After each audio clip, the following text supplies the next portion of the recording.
evaluar y y que tenemos una gama de pruebas amplia para seleccionar.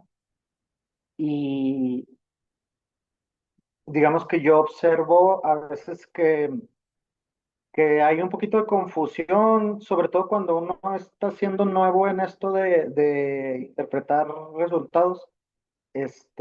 Hay un poquito ahí como de confusión o de dificultad. Y también hablar de pruebas que a lo mejor no utilizamos tan de rutina y que también podría ser que nos ayuden a darle pues una mejor atención a nuestros pacientes, ¿no? Este, no sé qué tengo. Ahí está. Pues la primera prueba de ellas sería una prueba que hacemos de rutina, que es el hemograma. El hemograma es una prueba que no va a tener alteraciones específicas del hígado, sobre todo en las partes de los conteos celulares.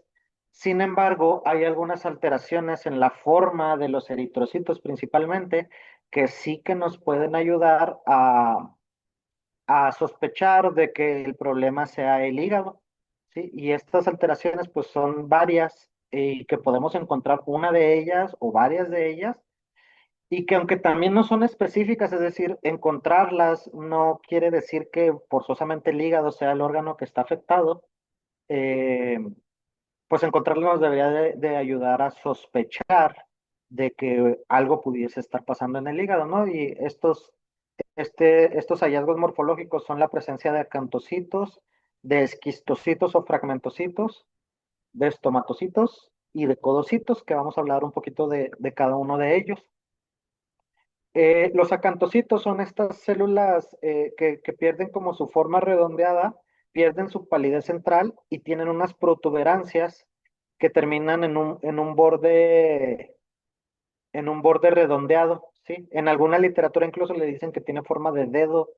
Esto de las descripciones, luego en la literatura, yo tampoco a veces lo entiendo, o no sé. Sí, pero la característica principal son estos bordes redondeados que,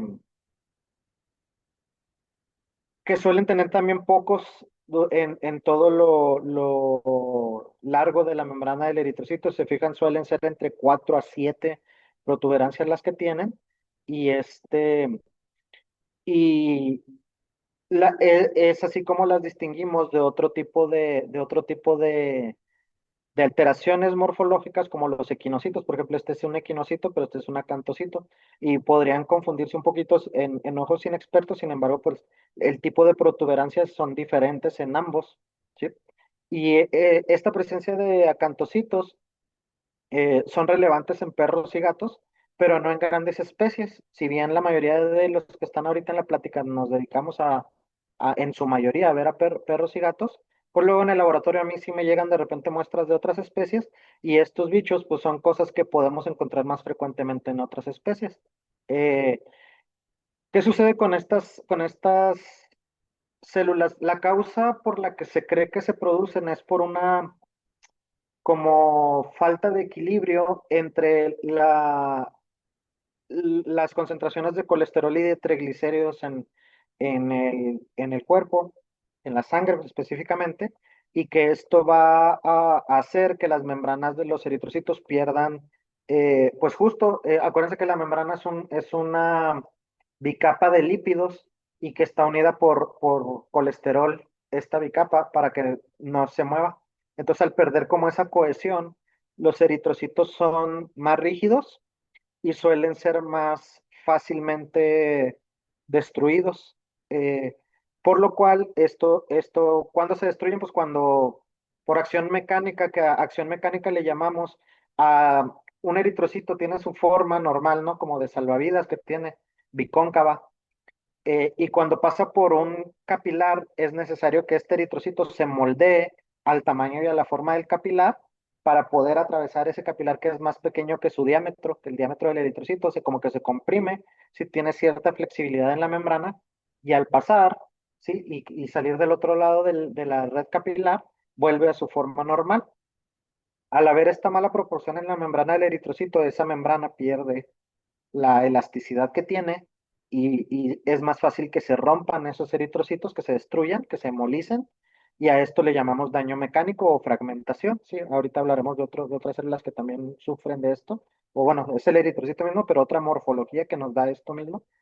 Y y estos los acantocitos, pues una de las causas es enfermedad hepática precisamente, en donde la falla hepática, recordar que mucho del metabolismo de los lípidos se da en el hígado, y al haber un mal funcionamiento del hígado, pues se rompe este equilibrio en las concentraciones de colesterol y triglicéridos, y es una de las posibles causas de la presencia de acantocitos. Sin embargo, pues hay otras, ¿sí? Lipidosis hepática, que al final de cuentas sigue siendo también un problema hepático, coagulación intravascular diseminada, neoplasias como el hemangiosarcoma, el osteosarcoma o el linfoma. Y el linfoma ¿cómo se llama? Lo resalté aquí porque específicamente se habla de que los acantocitos son más frecuentes en casos en donde el linfoma se encuentra en el hígado. Entonces, si bien es una causa neoplásica, generalmente también va relacionada a que la neoplasia se encuentre en dicho órgano, ¿sí? Deficiencias de hierro y algunos defectos congénitos. Entonces, estas alteraciones, pues si se fijan, no son específicas. Sin embargo, pues si las encontramos, pues deberíamos de sospechar, entre otras cosas, ¿no? Aquí hay una lista, y también depende de la literatura que ustedes consulten. Esta lista la pueden encontrar más extensa en algunos libros, o algunos autores, artículos, te mencionan otras causas menos frecuentes. Por ejemplo, enfermedad renal, vólvulo gástrico. En vólvulo gástrico, por ejemplo, yo sí he tenido pacientes que tengan acantocitos con vólvulo gástrico. En gastroenteritis he tenido perros con parvovirus que tienen acantocitos. En traumatismos he tenido, en enfermedad valvular degenerativa he tenido. Entonces, pues si bien no son específicos, es algo que me podría ayudar. Entonces aquí tenemos uno de los hallazgos del hemograma que es inespecífico, que nos puede ayudar a orientar nuestra clínica hacia evaluar un poquito más a fondo el hígado, ¿sí?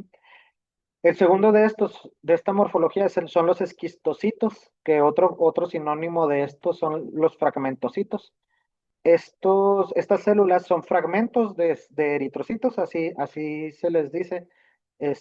Por eso el nombre de fragmentocitos, ¿no? El sinónimo de fragmentocitos, que son formados porque hay un proceso generalmente de hipercoagulabilidad, ya sea localizado o diseminado, ¿no? Coagulación intravascular diseminada, pero también hay algo que se llama coagulación intravascular localizada, que es generalmente pasos antes de la coagulación intravascular diseminada. Y, y aquí lo que sucede es que en el diámetro del vaso sanguíneo se crean redes de fibrina, sí, que cruzan el diámetro del vaso sanguíneo de un lado a otro, formando como una banda de fibrina, un hilo. Y el eritrocito, al ir circulando a través del vaso sanguíneo, pues pasa tan rápido que se fragmenta, pero también se fragmenta tan rápido que como que al mismo tiempo, como si se cauterizara la membrana, como que se rompe y se cierra. Entonces esto causa que el eritrocito ¿cómo decir? No se estalle en su totalidad, y no encontremos solamente las membranas sueltas, sino que encontramos como eritrocitos fragmentados, de ahí el nombre, ¿no? Incluso a veces, como en esta fotografía, es posible encontrar eritrocitos que pareciera que son complementarios uno del otro. Por ejemplo, fíjense como es como tres cuartas partes del eritrocito, y aquí está como si estuviera la parte que le faltaba, ¿no? La que se rompió. A veces en el frotis uno logra ver eso, a veces no, a veces los ves así simplemente el pedacito por ahí flotando, pero hay veces que sí ves así como que si armaras ese eritrocito, parece que encontrases la parte complementaria. Este, Esto es indicativo de varias patologías, igual de coagulación intravascular diseminada, de neovascularización en muchas neoplasias, el hemangiosarcoma, por ejemplo, el linfoma es otra, sí, de enfermedad glomerular, de vasculitis, y de enfermedades como los puentes portosistémicos o de enfermedades hepáticas, principalmente en gatos. Entonces, también aquí es una morfología que, entre otras cosas, nos podría indicar un daño en el hígado, y que pues desde ahí también podemos nosotros ir abordando esto, ¿no? Este, Otra morfología que podemos encontrar son los estomatocitos, que estos se caracterizan por tener la palidez central. La palidez central es esta parte que no se tiñe, que no es afina a la tinción, que se queda blanquecina en un eritrocito de perro normal, ¿sí? Que normalmente es redonda y está en el centro del eritrocito, encontrarla alargada, ¿sí? Elongada, lo cual lo ocasiona que el eritrocito parezca una boca, de ahí el nombre de estomatocitos. Hay unos que parecen más que otros. En esta foto yo siento que no se parecen tanto a bocas, pero bueno, estos son estomatocitos, ¿sí? Y también hay varias causas, entre ellas la intoxicación por plomo, también en anemia regenerativa los llegas a encontrar de manera normal. Y hay algunas razas que tienen una patología o un padecimiento que es la estomatocitosis hereditaria. Entre estas razas están el Alaskan Malamut, el Schnauzer estándar, no sé qué escribí aquí, y y el miniatura también, y los Pomeranian. Y pues en estas razas, este hallazgo es debido a una alteración genética que hace que las membranas de los eritrocitos pierdan ahí su estructura normal y que se deformen. Y por eso pues se presentan así, ¿no? Y por la enfermedad hepática, evidentemente, también es una de las causas, por eso es que lo mencionamos ahorita, ¿no? Y otra morfología que nos puede ayudar a sospechar de enfermedades hepáticas son los codocitos, ¿sí? Estos codocitos tienen otros dos nombres con los que los pueden leer, que son leptocitos, o son células Diana o células Target, ¿sí? Le dicen así porque tienen una similitud como con las dianas o sí, ¿cómo decir? Estas estructuras en las que el arquero apunta, ¿no? Por ejemplo, en Juegos Olímpicos, ¿no? Ven que en México somos muy buenos o hay deportistas muy buenos que para tiro con arco y tienen ahí el lugar al que apuntan y como que hay una similitud, ¿no? Porque es circular y tiene como otros círculos adentro, semejando esa estructura que se llama diana y por eso se les conoce como células diana. Aquí lo que sucede, igual que los acantocitos, la formación de estos se da por una relación alterada entre el colesterol y los lípidos de la sangre y hace que pues aparezcan, como que la membrana se deforma. Aquí lo que sucede es que el eritrocito como que se hace más grande, pero tiene la misma cantidad de hemoglobina.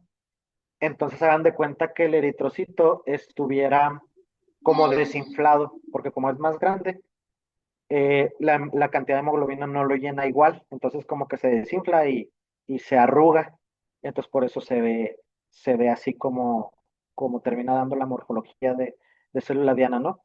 También estas células se llegan a encontrar en anemias regenerativas, en deficiencia de hierro y en enfermedad hepática, en enfermedades endocrinas que cursan también con hiperlipidemia como hipotiroidismo, diabetes, hiperadrenocorticismo, también se llegan a ver. Y y pues son hallazgos relativamente frecuentes. Ahora, yo de estas morfologías las he visto todas en pacientes con enfermedad hepática.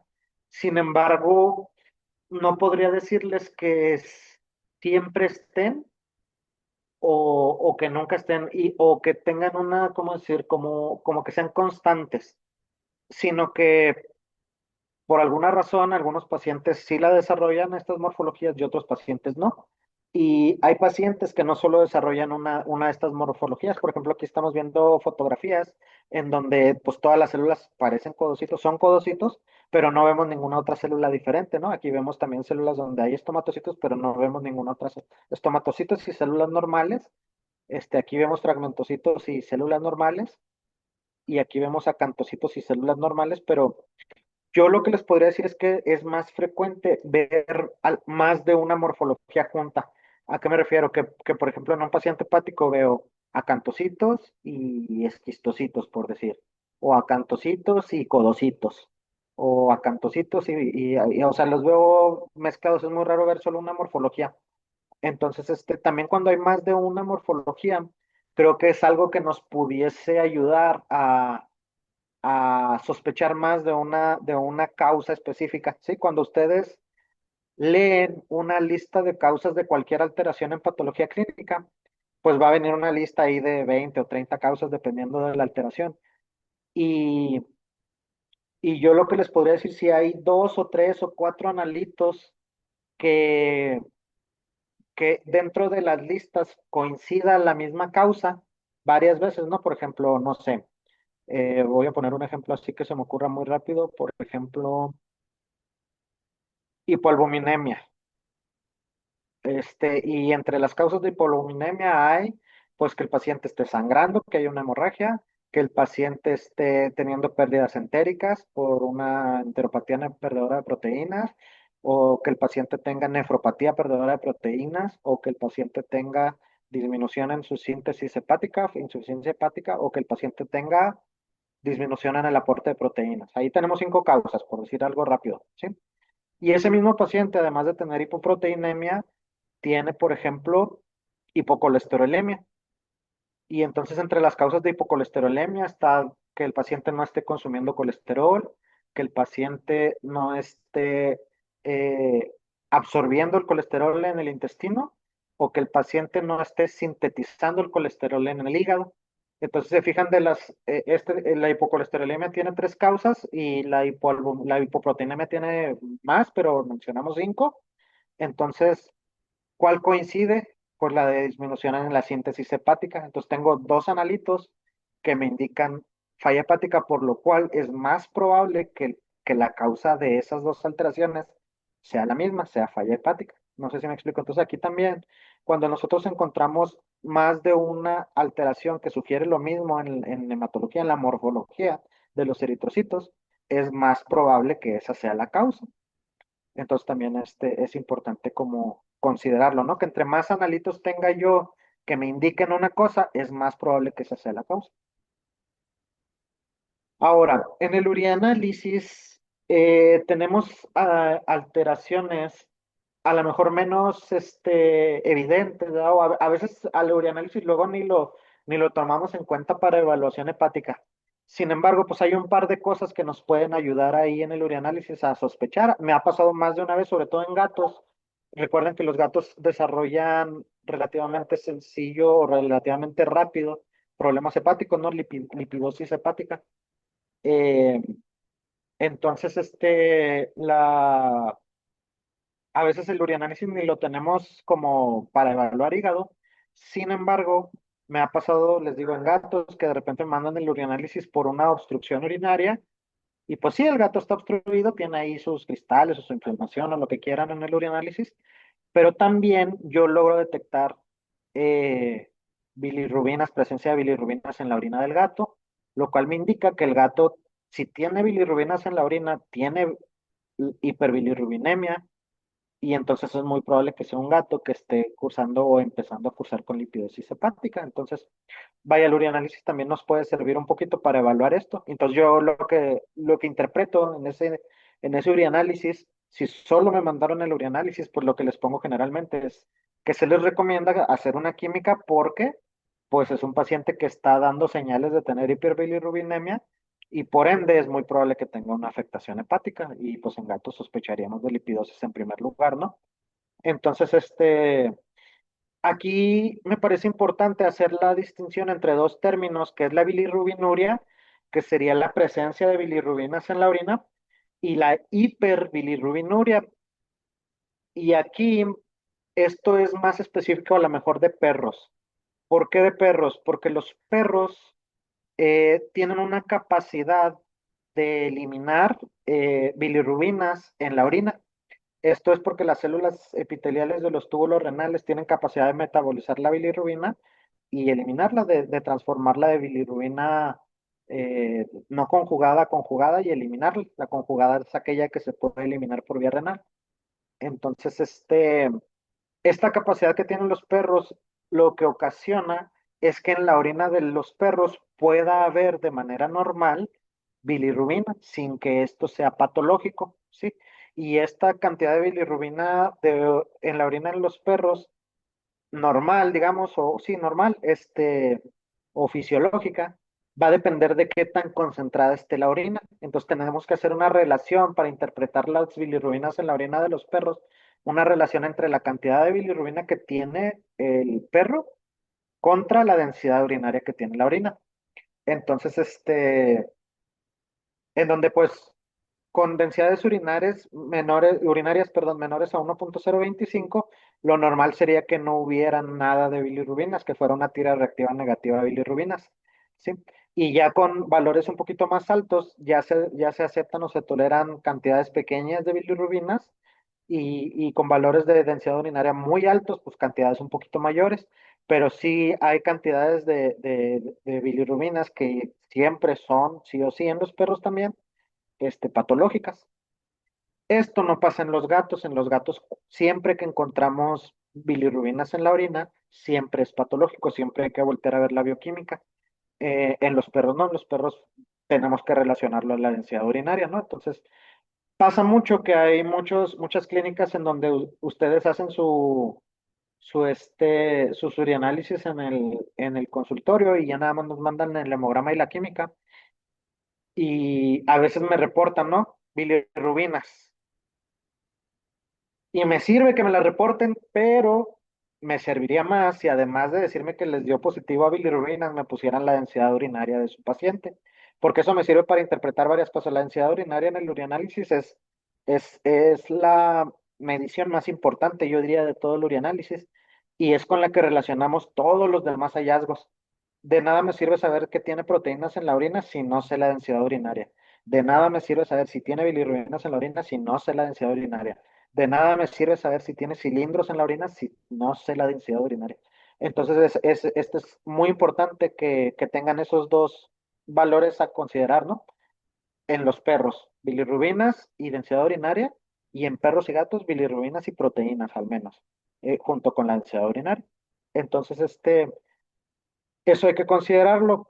Eh, en hurones también está reportado esto de tener cantidades pequeñas de bilirrubinas en la orina de manera fisiológica, ¿sí? Y en gatos decíamos que siempre es relevante, ¿no? Siempre que encontremos bilirrubinas, va a ser necesario considerar, evaluar el hígado o el metabolismo de las bilirrubinas. Eh, En cuanto a los pigmentos y los cristales, les puse aquí una fotografía de un sedimento urinario en donde vemos cristales de bilirrubina en su mayoría. Sin embargo, también hay pigmentos por aquí amarillentos que son pigmentos de bilirrubina. Eh, la presencia de estos, pues lo que me indican es que hay bilirrubinas en la orina y por ende, dependiendo de la especie, pues esto puede ser patológico. Si esto fuera un gato, pues sí o sí esto es patológico. Y si esto fuera un perro, sí que me tiene que hacer voltear a ver la densidad urinaria de esta muestra para poder decir eh, si es patológico o no.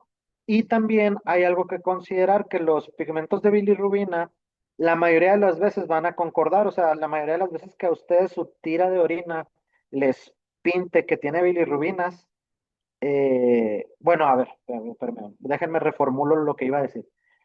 La mayoría de las veces que ustedes ven cristales de bilirrubinas, les va a relacionar con la tira de orina. Sí, es decir, van a ver ustedes los cristales y en la tira de orina van a haber teñido el cojinete de las bilirrubinas, pero eh, en ocasiones puede pasar que vean ustedes cristales y que no se tiñe el cojinete.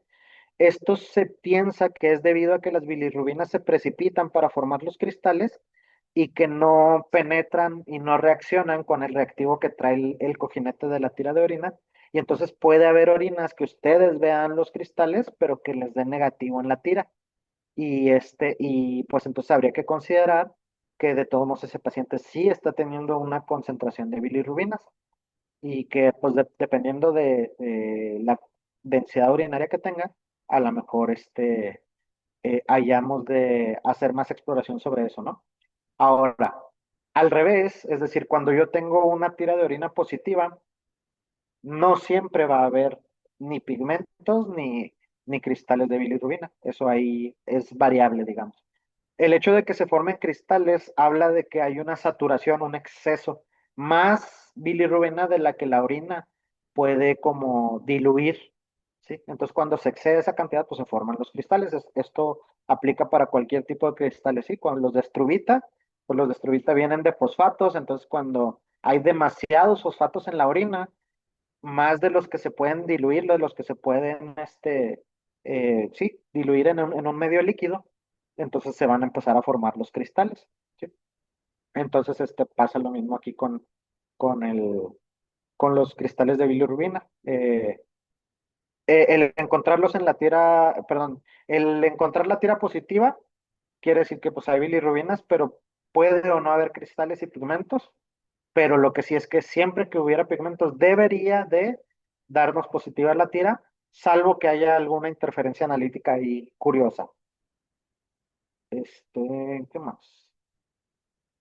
Bueno, y los otros cristales que nos podrían indicar también una afectación del hígado serían los cristales de biurato de amonio.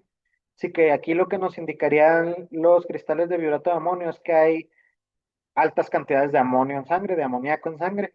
Y entonces entre las causas de hiperamonemia están los puentes portosistémicos y la insuficiencia hepática. Entonces estos casi que seguro son indicativos de algo en el hígado, ¿sí? De que tengo que evaluar el hígado. Si yo encuentro cristales de biurato de amonio, muy seguramente algo esté pasando en el hígado, salvo algunas razas como el dálmata, el bulldog inglés y el Black Russian Terrier, que tienen una deficiencia enzimática por ahí en el hígado que hace que produzcan estos cristales y que no necesariamente sean patológicos, ¿sí? Vaya, que tengan algo, una afectación hepática. Sin embargo, la presencia de estos cristales en estas razas, si bien se considera fisiológico, hasta cierto punto no fisiológico, pero normal, digamos, sí que los puede predisponer a la generación de urolitiases, ¿no? Pero entonces ahí ya estaremos hablando de un problema urinario, no de un problema hepático. Entonces, hay que considerar estas razas que pueden ser, anecdóticamente hay algunas otras razas que lo pueden llegar a presentar.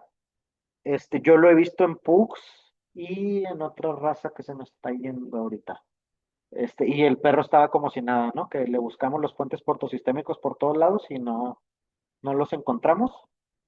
Y pues supusimos que a lo mejor era genético el asunto, ¿no? Este, No me voy a acordar. Si me acuerdo ahorita les digo. Pero bueno, la presencia de estos cristalitos pues se caracterizan por ser como redonditos y de repente tener estas protuberancias muy puntiagudas que pueden ser varias. Pueden ser una o varias en el y tienen como unos, en la circunferencia y tienen como unos vellosidades las protuberancias estas y son de un color como amarillo verdoso. Cuando uno los está viendo en el microscopio, como que refractan un poquito. Refractar es como reflejar la luz y conforme tú le mueves al micrómetro y al micrómetro sobre todo, lo acercas y lo alejas, como que ves un destello de luz así como que tintinea. A eso le llamamos refractar. Entonces, estos son refráctiles generalmente, como que cambian de color entre amarillo, verde, rosáceo, anaranjado, y son indicativos. Si yo encuentro esto, pues la indicación sería, eh, bueno, en un perro que no sea de estas razas, ¿no? Donde es normal. La indicación sería, pues, sí evaluar el hígado, ya sea tanto con pruebas de imagen como con pruebas de funcionalidad hepática, ¿no? Háblese de amoníaco y ácidos biliares, que ahorita hablaremos de ambos. Este, Pasando a la bioquímica, que a lo mejor es donde ya vamos a hablar de cosas más, más interesantes o más a fondo, pues hay varios analitos, ¿no? Que nos pueden ayudar a evaluar el hígado. Entre las cosas que evaluamos, pues hay varias cosas. Podemos evaluar daño o necrosis hepatocelular, podemos evaluar alteración en la función, podemos evaluar colestasis y podemos evaluar alteraciones de la circulación portal, dependiendo de las pruebas que utilicemos, ¿sí? Y tenemos una amplia gama de pruebas para eso, ¿sí? Para evaluar daño celular, tenemos la LT y la AST, que son de rutina, la sorbitol deshidrogenasa y la glutamato deshidrogenasa, que son enzimas que no utilizamos tan frecuentemente. Ahorita hablaremos de por qué. En perros y gatos no las utilizamos tan frecuentemente, pero en grandes especies y en animales exóticos y no convencionales suelen ser muy útiles. Entonces se recomiendan mucho en aves y reptiles también. Este, y la LDH, que pues bueno, la pongo porque mucha literatura la menciona, pero también hablaremos de que pues es una enzima que si bien ayuda, su sensibilidad, su especificidad más bien pues muy baja. Entonces, no es como la mejor para evaluar hígado. Este, en cuanto a la función, pues hay un montón de cosas que se producen en el hígado, que tienen una parte de su metabolismo en el hígado y que nosotros determinamos en la bioquímica que nos pueden ayudar: la glucosa, el colesterol, los triglicéridos, la albúmina, la urea, la bilirrubinas, el amoníaco, los ácidos biliares y los tiempos de coagulación.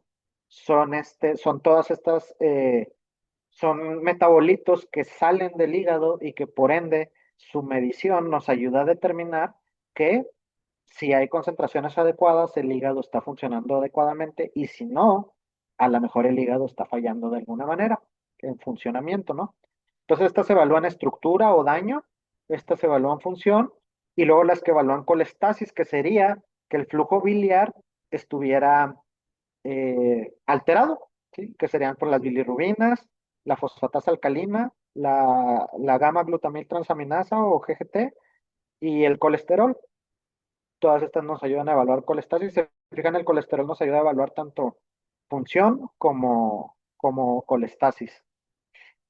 Y luego tenemos las que nos sirven para evaluar circulación portal, que también son las bilirrubinas, la urea, los ácidos biliares y el amoníaco, ¿no? Y entre todas estas pruebas, pues nosotros tenemos que elegir de acuerdo a qué estamos sospechando en nuestro paciente, ¿no? Porque pues en caso de una insuficiencia hepática, pues medir funcionamiento es mejor que medir daño, aunque la insuficiencia hepática podría venir de un daño, entonces a lo mejor haya que medir las dos, ¿sí? En un caso de colestasis, pues es diferente, ¿no? Y la colestasis puede o no llevar a daño celular o no. Y el daño celular, así, sí. Entonces, son cosas que interactúan. Para esto es muy importante entender en dónde se ubican las enzimas y por qué las medimos, ¿sí? Y básicamente lo que sucede es que este es un diagrama de un hepatocito. Entonces, aquí tenemos toda la gama de enzimas que hay, ¿no? Tenemos la AST, y tenemos dos tipos de AST. Si se fijan, tenemos una AST que es citosólica, es decir, está en el citoplasma, que son estos puntitos morados, y tenemos una AST mitocondrial, que son los puntitos azules que están acá en la mitocondria. ¿Sí? Entonces, ¿qué pasa con la AST? Que la AST es una enzima que se encuentra tanto en el citoplasma del hepatocito como en la mitocondria, por lo que es una enzima que nos ayuda a determinar cuando hay eh, escape, a lo que yo en las interpretaciones le llamo eh, aumento de la permeabilidad hepatocelular. Es que estas enzimas que están en el citoplasma se salgan. ¿Sí? A veces es por un aumento incrementado del metabolismo del hepatocito, a veces es por que sí haya un grado de daño a la membrana que hace que se salgan estas células, ¿sí?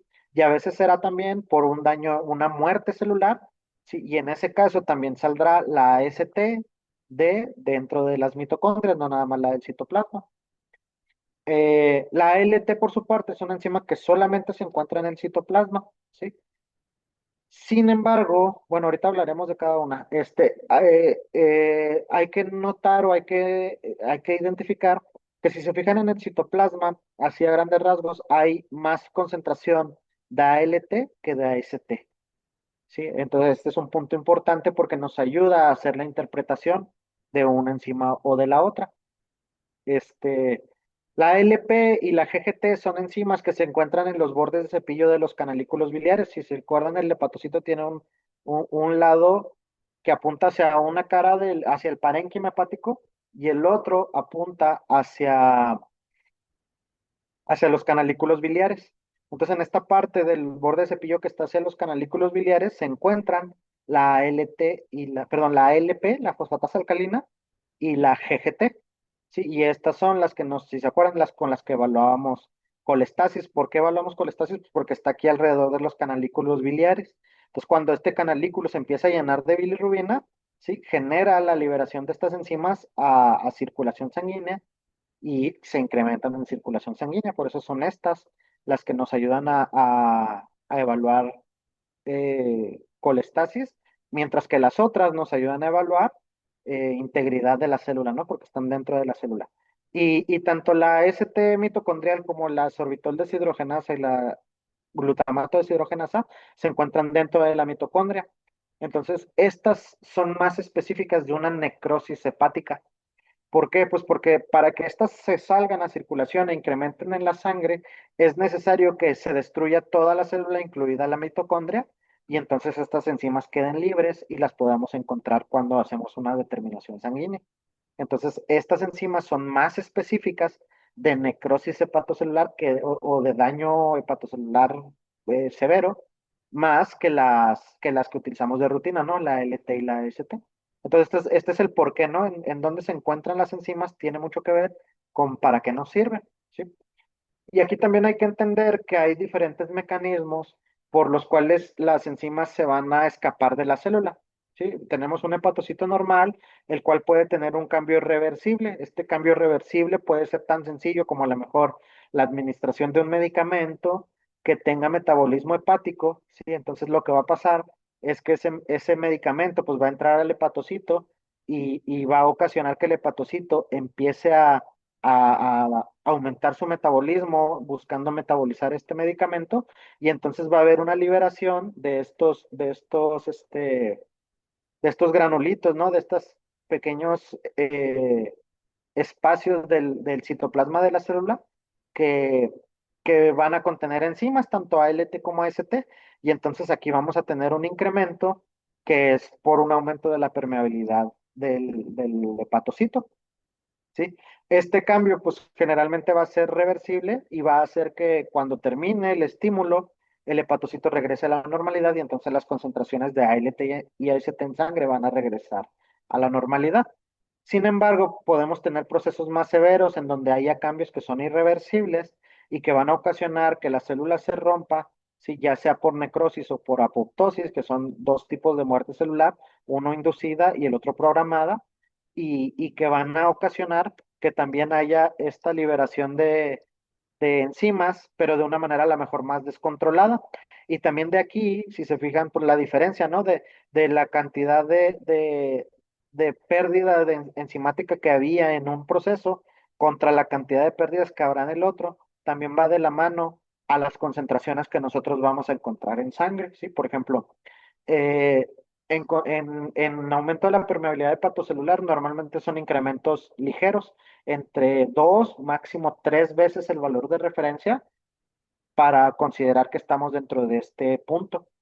Sin embargo, en aumentos mayores a tres veces el valor de referencia, casi siempre la causa ya es un daño hepatocelular más severo, pues, y va a ocasionar incrementos pues, más marcados.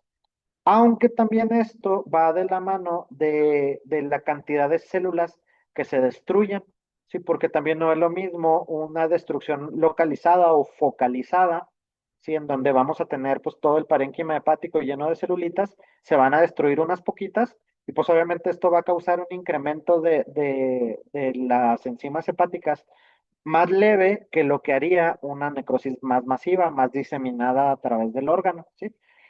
Y aquí tendríamos pues un incremento a lo mejor más leve, sí, que puede incluso estar entre estas dos a tres veces el incremento. Y no quiere decir que no sea necrosis, si es necrosis, nomás que es una necrosis más controlada, más en pequeñito, ¿no?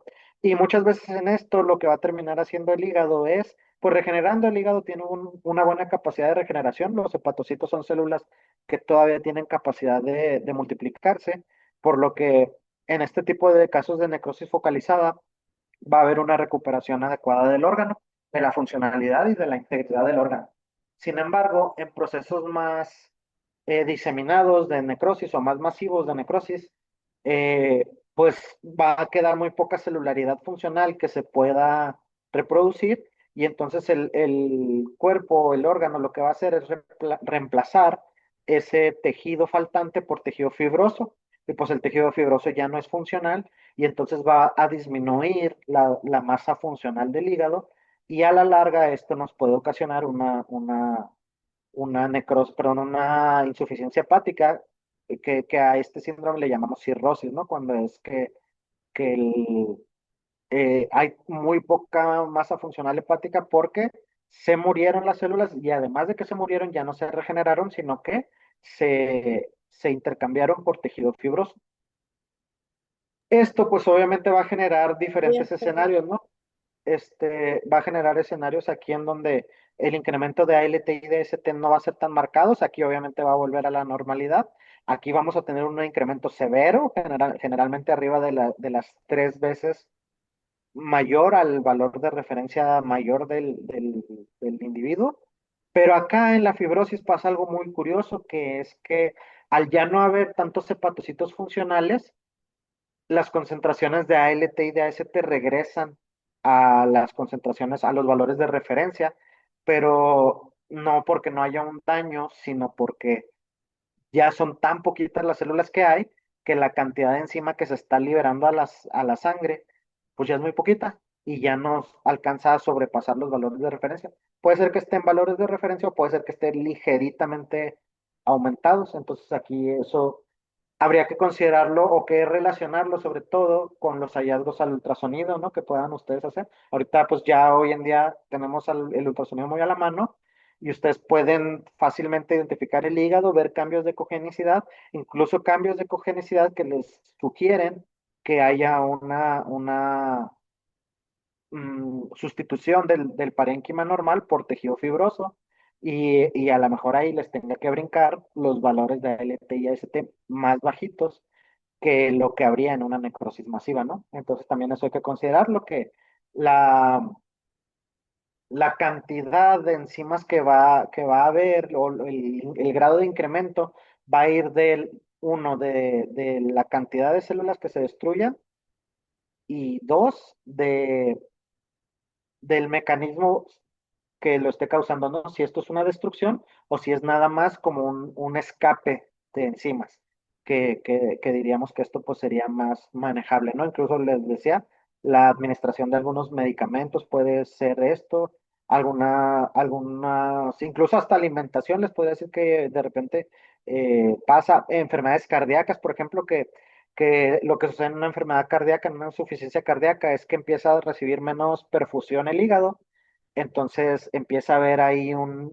ligero incremento de enzimas hepáticas secundario a esta disminución de la perfusión, o también puede haber congestión hepática, ¿no? Dependiendo de qué lado sea la insuficiencia cardíaca, y esa congestión también genera como un aumento en el metabolismo de los hepatocitos y por lo tanto un incremento de enzimas. Entonces, es importante considerar estas cosas porque los números que nos va a dar la bioquímica nos van a ayudar a decir, esto es nada más un incremento de la permeabilidad, esto es una, un daño hepático franco, y ya nada más tengo que relacionar si es focalizado o diseminado, o aunque tenga los valores normales, dado lo que estoy viendo en las imágenes del hígado o en la citología, que también es otra herramienta que pudiésemos usar, este, yo creo que mi paciente tiene una, un problema hepático aún con las enzimas hepáticas normales. Entonces, bueno, Javier, perdón. esto, Uy, ¿qué pasó? hay una pregunta en el chat. A ver, perdón. La pregunta es, ¿podrías darnos algunos ejemplos de medicamentos que ocasionan el aumento de las enzimas hepáticas? Úfale, hay un montón. AINES, para empezar. Todos los AINES generan aumento más de la AST que de la LT, pero también depende del AINE. Hay unos que generan de las dos, hay unos que generan nada más de la LT, la mayoría de la ST. El meloxicam, por ejemplo, que es el que más frecuentemente se utiliza, incrementa la ST principalmente. La LT también la puede incrementar, pero es más frecuente la ST. Eh, hay una, he visto, por ejemplo, incrementos eso no lo he leído, pero lo he visto y luego ya buscando en la anamnesis del perro, todos los fármacos, es que no me acuerdo cómo se llama no, este grupo, se me está olvidando, pero bueno, los que son garrapaticidas, este, Floranaler, Ceronaler, me confundo, me trabo, perdón. Todos estos, sí, Bravecto, Nexgar, Simparica, el que quieran más, ¿no? O Credelio. Eh, Pues son medicamentos de largo uso o de largo, ¿cómo se dice? De vida media larga. Entonces, generalmente también llegan a ocasionar un montón de anestésicos, un montón de antibióticos, ¿verdad? Todo antibiótico que tenga metabolismo hepático, por ejemplo, las, perdón, la doxiciclina, la tetraciclina. Hay un montón, son un montón, o sea, no me lo sé todos. La verdad es que yo cuando tengo alteraciones así, tengo que ir al libro de farmacología y revisar si la medicación que ustedes le están dando eh, altera o no altera, porque son un montón, es muy difícil sabértelos todos, pero en términos generales les diría, todos los AINES, los glucocorticoides también, algunos antibióticos, y algunos anestésicos, antiparasitarios, o sea, prácticamente tenemos fármacos de todos los tipos que van a alterar esto. Entonces, sí, esa sería mi respuesta. Yo sé que es muy poco específica la respuesta, pero hay muchísimos, casi todos.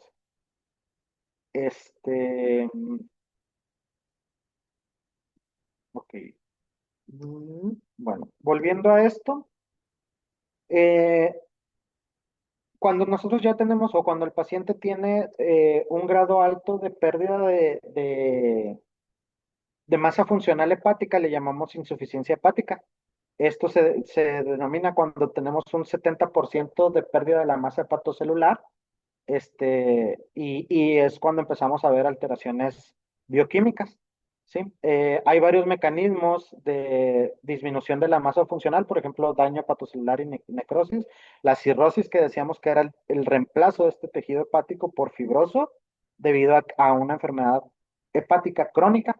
Sí, y también hay por atrofia, que por ejemplo el ejemplo más clásico son los puentes portosistémicos, en donde también ahorita hablaremos más a fondo de los puentes portosistémicos, pero básicamente lo que sucede aquí es una hipoperfusión hepática desde etapas muy tempranas que generan que el hígado pues, no se desarrolle adecuadamente por falta de nutrientes y que entonces la masa funcional hepática pues, es menor a la de un individuo normal.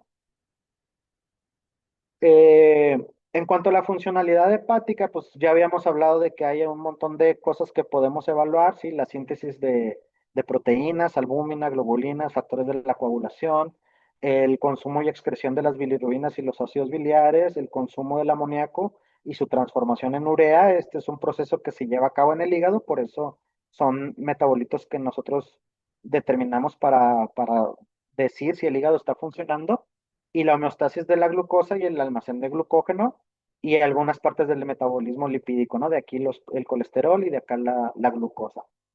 Entonces, pues son todos estos analitos que podemos utilizar y que pues tenemos que como entender también algunos de ellos, ahorita hablaremos, pero hay algunos de ellos que se afectan más rápido que otros. Por ejemplo, hay estudios que comprueban que, fíjense, contrariamente, ¿no? Es la prueba que menos utilizamos y es la que más rápido encuentra afectación hepática, que son los factores de la coagulación. Sí, hay estudios que demuestran que lo primero que se altera en una falla hepática son los factores de la coagulación. Y es la prueba que casi nunca usamos y deberíamos de usarla más seguido, esa es la realidad. Este, y la última que se afecta en falla hepática es la glucosa. La glucosa, como hay un montón de mecanismos, al ser el combustible del cuerpo, hay un montón de mecanismos que hacen que si el hígado está batallando, hay otras maneras de que el cuerpo obtiene glucosa brincándose el hígado. Sí, incluso se ha descubierto que los riñones tienen capacidad gluconeogénica y glucogenólica, que puede dar soporte al resto del cuerpo. O sea, no nada más que se mantenga en el riñón, no, porque casi todos los tejidos, casi todas las células tienen un almacén para sí mismas, pero en el riñón hay evidencia también de que puede tener, cuando el hígado está fallando, puede tener actividad gluconeogénica. Entonces, la glucosa es el último de los analitos que uno ve alterado por esta causa. Y cuando ya tenemos hipoglucemia por disminución en su síntesis hepática, es indicativo generalmente de mal pronóstico, es un hígado que está muy mal. Entonces, eso también es muy importante como entender que hay metabolitos que son más rápido se afectan y hay otros que se tardan un poquito más y que entonces también nos puede hablar un poquito de la severidad del paciente, de qué tan avanzado está el problema, qué tan difícil va a ser recuperarlo, ¿no? Porque muchas veces también cuando nosotros estamos atendiendo paciente de estos, es lo que le preocupa al propietario al final de cuentas, ¿no? Bueno, pues dígame, tiene lo que tiene, un daño en el hígado, pero se va a curar, ¿sí? Como que los propietarios son así de simplistas, ¿no? Quieren saber, bueno, y pues, ¿qué hacemos? Entonces, ese tipo de cosas, evidentemente, un paciente con pérdida de función estructural, más bien pérdida estructural del hígado, pero sin alteraciones bioquímicas que indiquen falta de funcionalidad hepática, tiene mucho mejor pronóstico que uno que tenga las dos cosas. Entonces, eso es bien importante, pues, dimensionarlo, ¿no? Y lo podemos hacer con la bioquímica relativamente fácil, con la bioquímica que utilizamos de rutina. En cuanto a la colestasis, pues es la obstrucción o interrupción del flujo biliar o de la iluminación de los compuestos biliares. Tenemos perdón, dos tipos de colestasis. La intrahepática, que pasa en el canalículo cuando se atoran las cosas dentro del hígado, ¿sí? Y la que se da fuera extrahepática, que sería en la vesícula biliar, ¿sí? Que por un colelito, por un mucosele biliar, algo que obstruya la vesícula, ese sería una extrahepática y también causa colestasis, pero es extrahepática. Y suele ir acompañado de aumento de las enzimas de membrana externa, como la LP y perdón, sí, la fosfatasa alcalina y la GGT, y pues el aumento de bilirrubinas y de ácidos biliares por el reflujo biliar que hay. Y esto puede o no causar daño hepático, va a depender de la cronicidad, va a depender de el grado de diseminación. Sí, sí, se van a afectar los hepatocitos que estén alrededor del canalículo biliar alterado, pero a lo mejor si es un canalículo, dos, 10 canalículos, poquito espacio, a lo mejor no alcanzamos a ver un incremento en el resto del daño de las células en general, pero si es más generalizado, pues obviamente también puede causar insuficiencia hepática. Este, y lo otro sería por la evaluación de la alteración de la circulación portal, ¿no? En donde se absorben nutrientes, lo normal, pues sería esto, ¿no? En donde al haber una digestión, los nutrientes del intestino se absorben vía la vena porta y esta va y desemboca al hígado en donde pasan dos cosas. A partir de estos nutrientes se nutre el hígado, ¿sí? Pero también esos nutrientes el hígado los utiliza para generar almacén. Los carbohidratos que agarra de la dieta, unos los utilizan los hepatocitos para funcionar y otros los transforman en glucógeno y los almacenan. Mismo caso de los lípidos, mismo caso de las proteínas. Y entonces genera como un almacén y de aquí estos pueden salir a circulación para distribuirse a los órganos que se tengan que distribuir, ¿no? Lípidos que, por ejemplo, van a ser almacenados, pues van a ir a tejido adiposo a ser almacenados, proteínas van a ir a músculo en su mayoría, algo de glucógeno también irá a músculo, así. Entonces, esto sería pues lo normal, ¿sí? Que haya una afectación en la circulación portal es lo que llamamos un puente portosistémico, que es una comunicación que va a ir del intestino, la vena porta, pero hasta la vena cava sin pasar por el hígado, brincándose el hígado, y tenemos dos tipos de puentes portosistémicos. Los intrahepáticos, es decir, una comunicación que pasa por adentro del hígado, sin embargo, no ramifica dentro del hígado, no desemboca, nada sale de ese vaso sanguíneo, pero atraviesa el hígado. Y los puentes portosistémicos extrahepáticos, que sería una comunicación que sale por fuera del hígado.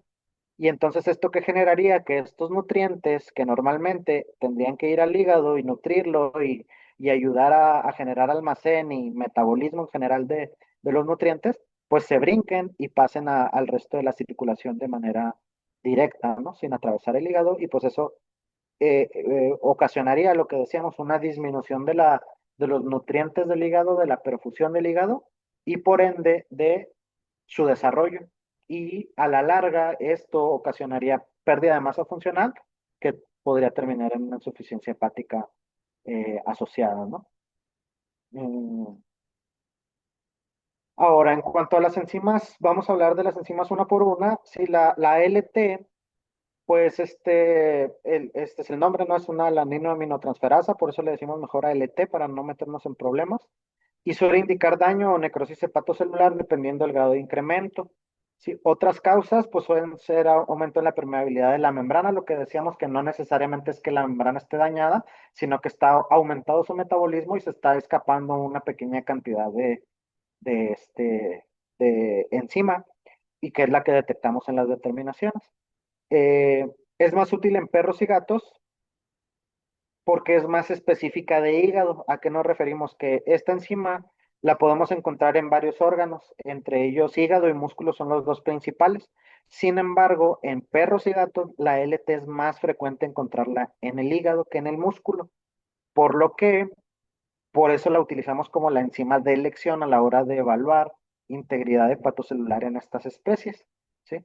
En grandes especies no pasa así, en caballos, vacas, borregos, cabras, cerdos, incluso en animales exóticos, la mayoría de ellos no pasa así. Pasa que la ALT es más abundante en el músculo. Entonces, cuando encontramos incrementos de ALT, es más sugerente de un daño muscular que de un daño hepático.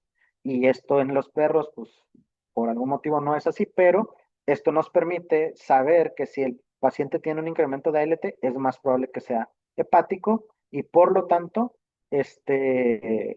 mm, sea más como indicativo de que está dañado el hígado, de que algo está pasando en el hígado, ¿no? Decíamos que también tiene origen muscular y de fármacos, aquí hay anticonvulsivos, corticosteroides, ya les decía yo, AINES, el tramadol también que me acuerde y no sé, pues me podría estar ahí acordando toda la noche de fármaco. En trauma, bueno, en trauma hay que considerar, sí, pasa mucho, ¿no? Llega el paciente, lo atropellan y pues mandamos estudios a ver cómo está el paciente. Y a veces es un poquito difícil diferenciar si el incremento de ALT de ACT viene del músculo o viene del, del hígado. Hay algunas enzimas que nos pueden ayudar, la CK, la LDH. En general, si se acuerdan, cuando veíamos el diagramita ahorita de la célula, decíamos que es más abundante la LT que la ST en el hepatocito. Entonces, una cosa que se puede utilizar para diferenciar entre una situación y la otra es este, eh, qué tan elevada está una y la otra. Y lo normal es que cuando sea un daño hepático, va a estar más alta la LT que la ST. Y si hay una traspolación, un intercambio, digamos, en estas proporciones, que esté más alta la AST que la LT, es más probable que el daño sea muscular, ¿sí? Porque la ST es más abundante en el músculo que en el hígado. Entonces, para que rebase las concentraciones, quiere decir que está habiendo eh, más daño muscular que hepático. El problema en traumatismo es que muchas veces encontramos valores muy similares y esto es un poquito difícil de interpretar porque, pues, quiere decir el que esté al mismo nivel la ST que la LT te indica que hay mucha de músculo, pero no puedes saber qué tanta es de músculo y qué tanta es de hígado. O sea, hay un componente muscular sin lugar a dudas, pero es muy probable que también haya un componente hepático. Entonces, eso es importante. Lo de las vidas medias, a lo mejor luego no lo entienden mucho, pues, ¿para qué me menciona la vida media? Bueno, la causa es que esto nos ayuda a saber cuánto tiempo tarda en regresar a su valor normal después del daño. Y esto nos habla de cronicidad o de agudización del hallazgo. ¿Sí? ¿Qué quiere decir? Que si yo encuentro un paciente con la LT elevada en este momento, el daño tuvo que haber pasado en las 60 horas previas a que yo le tomé la muestra. ¿Sí? Entonces estamos hablando de un daño de entre 2 y 3 días más o menos, de longevo, y aumenta 12 horas después del daño. Entonces también en pacientes muy agudos, ¿verdad? Si lo acaban de atropellar, a lo mejor todavía no voy a encontrar el incremento de ALT. Entonces de eso nos sirve saber estos numeritos. Cosa que es diferente en la ST, vean la vida media de la ALT, que es nada más de 2 a 4 horas, quiere decir que dura mucho, muy poquito circulando, por lo que la AST cuando está incrementada también, nos habla, junto con la LT, nos habla de que el daño está activo, o sea, está más reciente, está pues, 2 horas antes de que lo muestre. Entonces quiere decir que el daño está pasando en este momento y que tengo que hacer algo para detenerlo, ¿sí? Sin embargo, cosas que están ahí como curiosas con la ST, por una parte es que es más abundante en el músculo, por lo tanto, su incremento solo o en mayor proporción que la LT me va a indicar, me va a sugerir mayormente un daño muscular. Pero otra cosa que está curiosa es que esta, si se acuerdan, la LT solamente estaba en el citoplasma de la célula y la ST también la encontramos en la mitocondria. Entonces va a haber ocasiones en que este incremento o este estar a la par de la LT no me indique daño muscular, sino que me va a indicar un daño hepatocelular muy severo. Es decir, no nada más está escapando la ST del citoplasma, sino que también se está escapando la mitocondrial. Y acuérdense que dijimos que cuando se dañaban las mitocondrias era un indicativo de que el daño era más severo. Entonces, ahí hay que tener también esa consideración, ¿verdad? A la hora de interpretar, que puede ser que no sea muscular. Y para eso podemos utilizar otras enzimas como la seca, que nosotros no la determinamos, pero próximamente, que la seca, pues como es una enzima que es específica de músculo, pues ahí vamos a ver, se va a incrementar cuando, siempre que haya algo en el músculo, ¿no? Entonces, ahí se utiliza, digamos que la seca no para evaluar el hígado, sino para evaluar el músculo y confirmar o descartar si la ST que estoy viendo es muscular o es hepática. Y esto que decíamos, ¿no? De que como su vida media es más corta y se retira de circulación más rápido, pues me habla de un daño hepatocelular activo. Yo cuando hago la interpretación le agrego la palabra daño hepatocelular, si es nada más la LT, y daño hepatocelular activo cuando es la ST, porque lo que me está indicando es que lo que sea que aumentó la LT ya pasó y a lo mejor el estímulo ya se detuvo y pues tiene mejor pronóstico. Pero si tiene la ST, ALT y AST, el daño está en este momento ocurriendo y requieres hacer algo porque si no ese daño va a seguir y probablemente se pueda cronificar y pueda haber mayores estragos, ¿no? Pueda desembocar una insuficiencia hepática si es que no la tiene ya. En cuanto a la sorbitol deshidrogenasa y la glutamato deshidrogenasa, que será la siguiente, son dos enzimas que decíamos que se encuentran solamente en la mitocondria, por lo cual su hallazgo o su elevación indica siempre daño hepático, daño hepatocelular. Sí, sin embargo, son enzimas que son más caras de determinar. Y en perros y gatos tenemos la fortuna de que la LT y la ST son específicas de hígado y de específicas de daño, entonces nos sirven. Estas enzimas cobran mayor relevancia en grandes especies o en especies mascotas no convencionales porque en estas especies, como la LT y la ST se encuentran en mayor proporción ambas en músculo, es un poquito más difícil determinar cuándo su incremento viene específicamente del hígado. Y ahí es donde echamos mano de esta enzima o de la GLDH para poder decir daño hepático o daño muscular, ¿sí?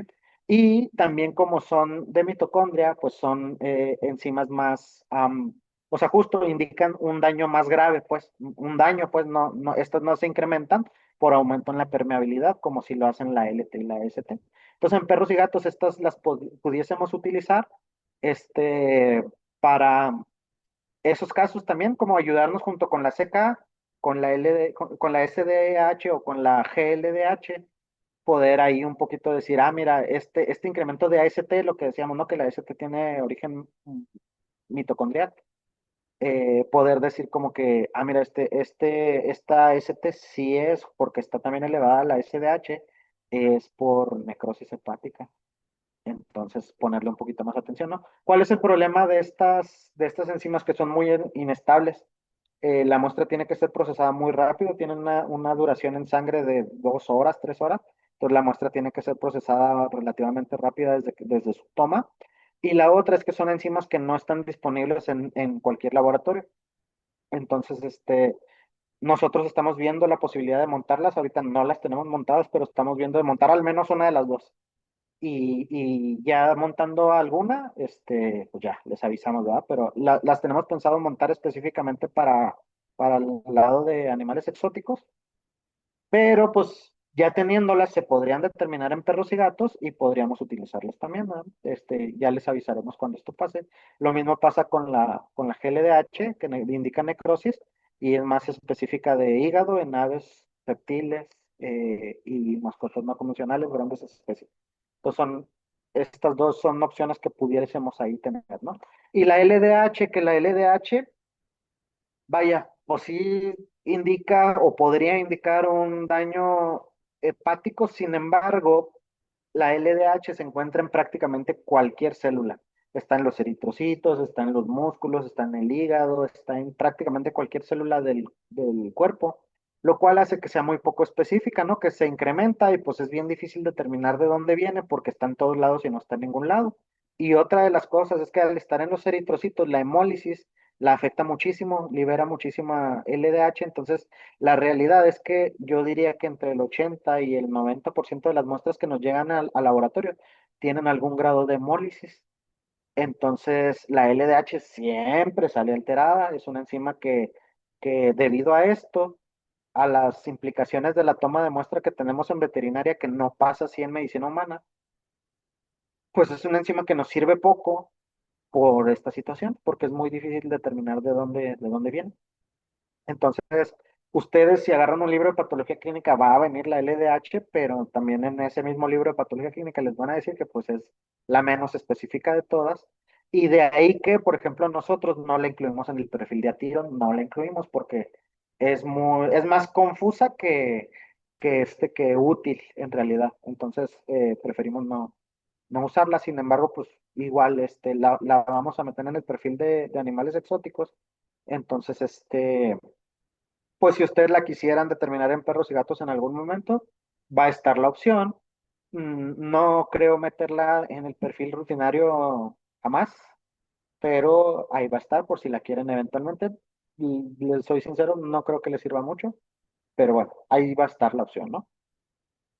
En cuanto a las enzimas inducidas, pues están la LP, la fosfatasa alcalina, que esta pues nos va a indicar colestasis. Sin embargo, la fosfatasa alcalina tiene varias isoenzimas, es decir, varias variantes de la misma enzima que están en diferentes tejidos también, o sea, no es específica de hígado. Una de ellas es la específica de hígado, pero otras van a estar en el hueso, por ejemplo, y se activa con reparación ósea o lisis ósea, y también durante el crecimiento es frecuente tener cachorros que al estar sus núcleos de crecimiento abiertos en el hueso tienen incremento de la fosfatasa alcalina. Y en perros nada más los esteroides pueden inducir un aumento en la producción de la fosfatasa alcalina. Entonces ahí va a haber un aumento de una estimulación de genes que codifican la fosfatasa y replicación y así, y se va a expresar en mayor cantidad, y pues la vamos a ver incrementada, inducida por esteroides, que es lo que quiere decir la fosfatasa alcalina, inducida por esteroides, FAIE le decimos en español. Este, Medicamentos como el fenobarbital pueden también incrementarlos. Hiperplasia nodular en el hígado, cólico en los caballos, lipidosis hepática en los gatos, hipertiroidismo también en los gatos. Entonces son algunas causas, entre ellas pues la colestasis, ¿no? Que sería de lo que nos, este, nos compete. Y la GGT es algo similar, se encuentra anatómicamente en lugares similares, este, se, se activa por las mismas vías, digamos, de su expresión en cuanto a la colestasis. Quizá lo que sí varía entre la LP y la GGT, sobre todo en gatos, en caballos y en vacas, sobre todo en gatos, ¿no? Que ahorita estamos un poquito más enfocados a perros y gatos. En gatos, la GGT suele incrementarse un poquito antes que la LP. En perros no, en perros se incrementan al mismo tiempo. Por eso en perros no la determinamos y en gatos sí. Se podría en perros determinar sin problema, pero no tiene ningún beneficio ¿cómo se dice? De interpretación. Por lo que pues, no la ponemos en el perfil de los perros y en el de los gatos sí, porque hay ocasiones en donde en los gatos tú ves ya el incremento de GGT por colestasis, pero el de ALP todavía no lo ves. E incluso hay veces que ya la colestasis está súper avanzada y la ALP apenas como que quiere. Entonces, esta es una razón por la que la GGT sí la utilizamos en los gatos y no en los perros. También hay situaciones en el calostro, en la leche hay una cantidad de GGT, hay varias isenzimas también de la GGT, hay urinaria, e incluso la GGT urinaria se utiliza como marcador de función renal y y pues igual está en el borde celular externo, es más sensible a colestasis y pues lo que nos indica igual es colestasis, igual que la fosfatasa alcalina.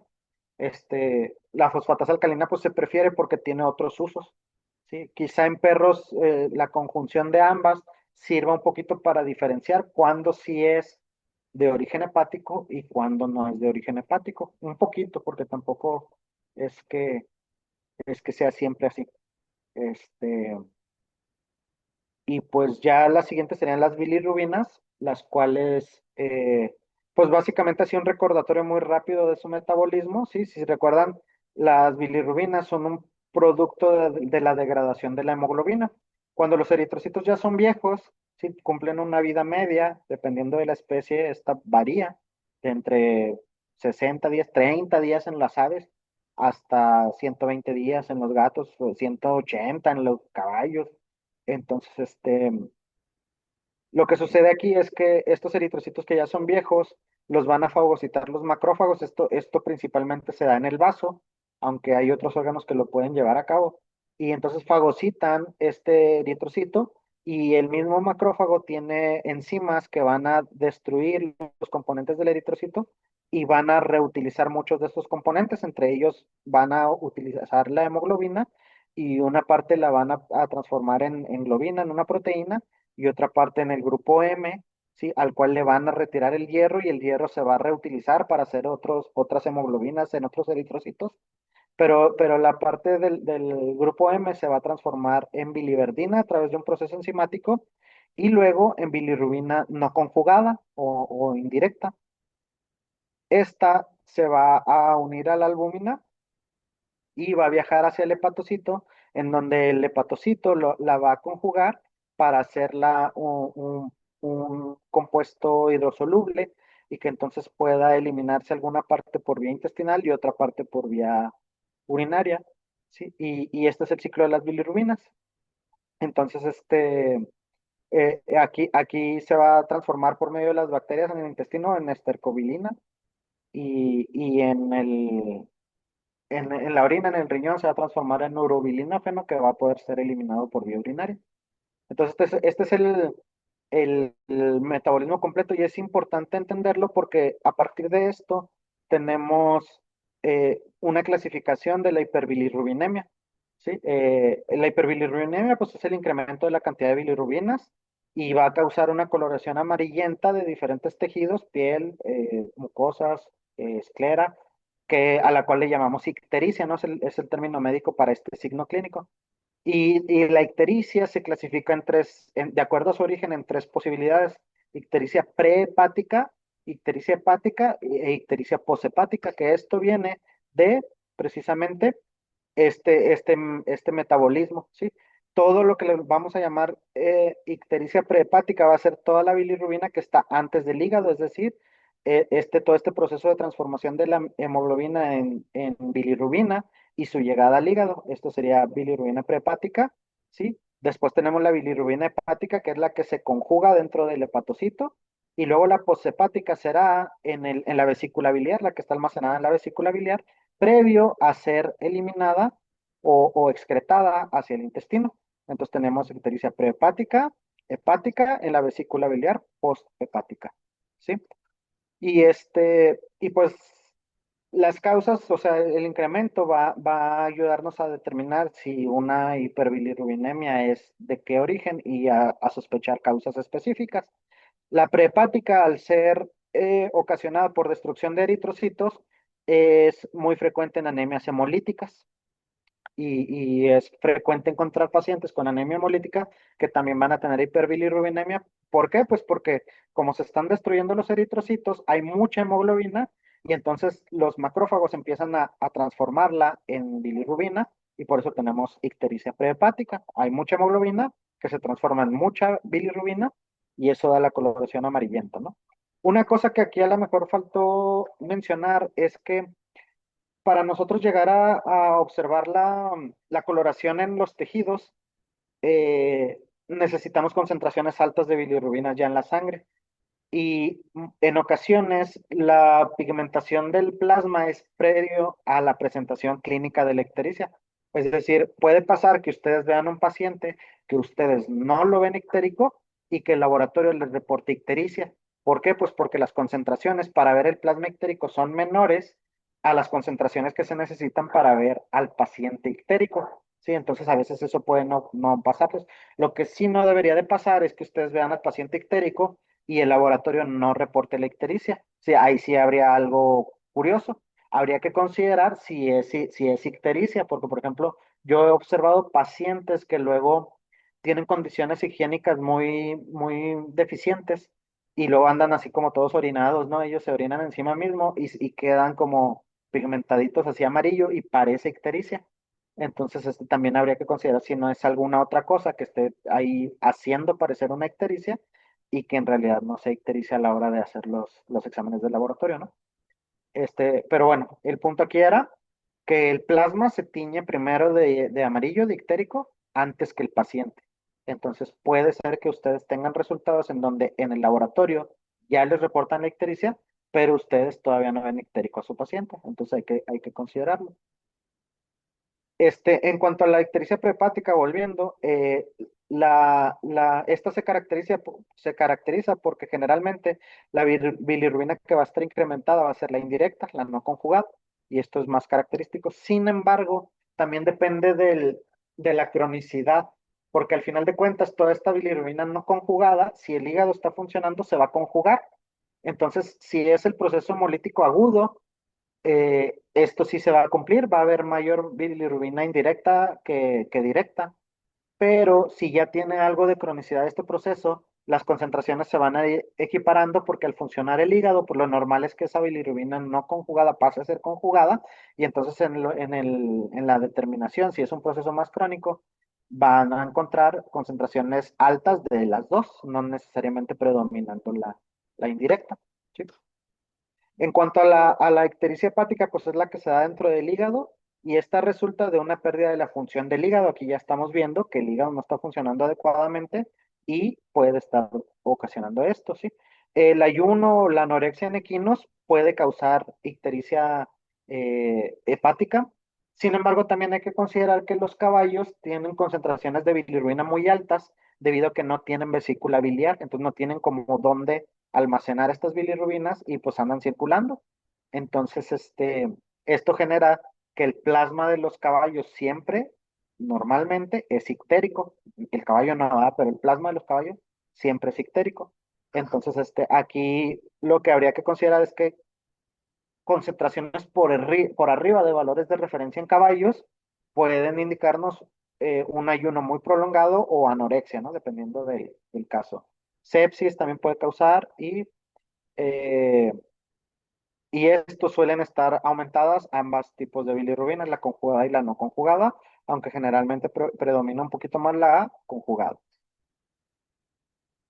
Y la ictericia poshepática pues es dada por colestasis, en donde pues hay una disminución de la eliminación de las bilirrubinas y esto puede pasar por cualquier causa que obstruya la vía biliar, ya sea inflamación, neoplasias, lipidosis, corticosteroides, ¿qué otra cosa? Colelitiasis, colangitis, colecistitis, cualquier cosa, pancreatitis incluso, ¿no?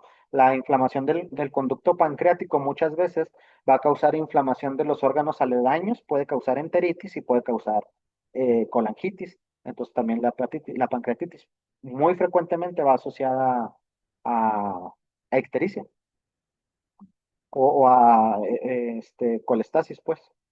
Y generalmente pues es un aumento de la de bilirrubina conjugado. Mm, Lo que decíamos ahorita, ¿no? Bueno, la directa generalmente pasa el filtro glomerular, la no conjugada no.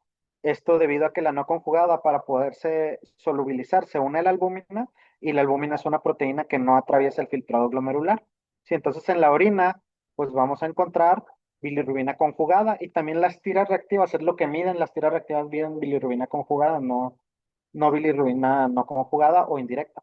Este, entonces, generalmente, pues la presencia de bilirrubinas en exceso en los perros o la presencia de bilirrubinas nada más en los gatos va a indicar hiperbilirrubinemia.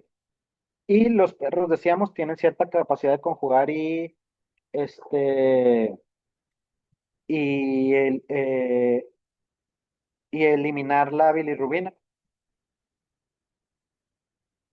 Entonces, hay que considerarlo, ¿no? Ya decíamos que el urianálisis de repente me lo mandan solito y de repente pues nos puede dar pie a justificar una bioquímica, sobre todo luego en propietarios que no nos aceptan todas las pruebas, ¿no? Y pues a lo mejor ya teniendo un urianálisis en donde sabe que aquí me están reportando este hallazgo que me está indicando que el paciente pueda tener algo hepático que necesitamos.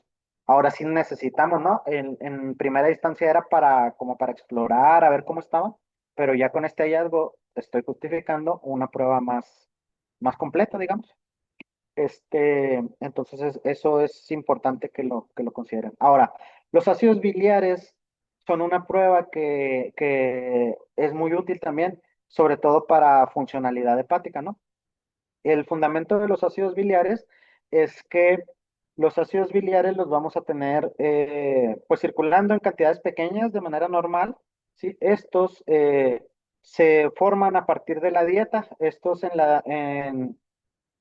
o no a partir, como estímulo de la dieta más bien. Cuando nosotros consumimos lípidos en la dieta, va a haber un estímulo a la colecistocinina que va a ocasionar la contracción de la vesícula biliar y va a liberar los ácidos biliares que se encuentran en la vesícula biliar. Son sales biliares o ácidos biliares son sinónimos. Estos sirven para la digestión de lípidos en la dieta.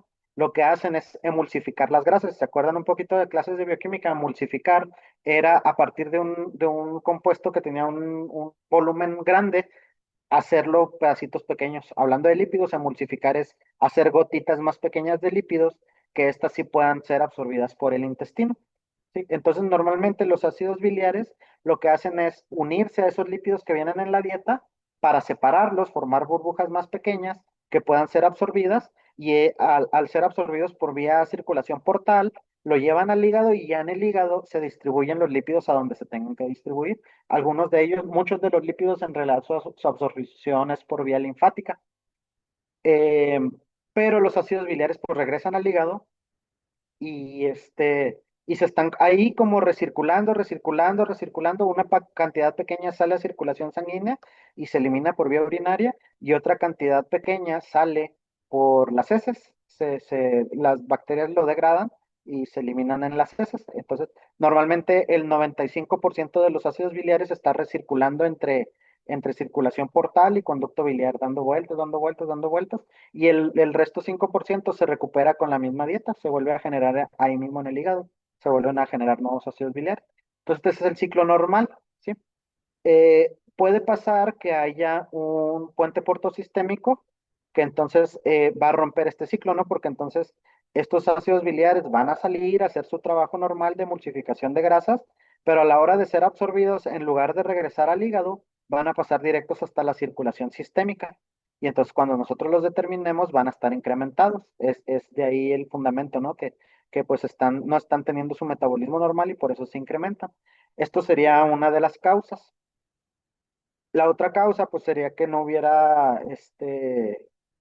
una correcta síntesis hepática y pues los podemos encontrar disminuidos, pero es bien difícil eso porque los valores de referencia pueden llegar hasta cero. Entonces es bien difícil de distinguir una disminución, que sería en el caso de una insuficiencia hepática, ¿no? Entonces normalmente los ácidos biliares se utilizan más como evaluación de una comunicación portosistémica. Ahora, lo que sí es que los ácidos biliares, otra causa que puede tener de incremento es colestasis, ¿no?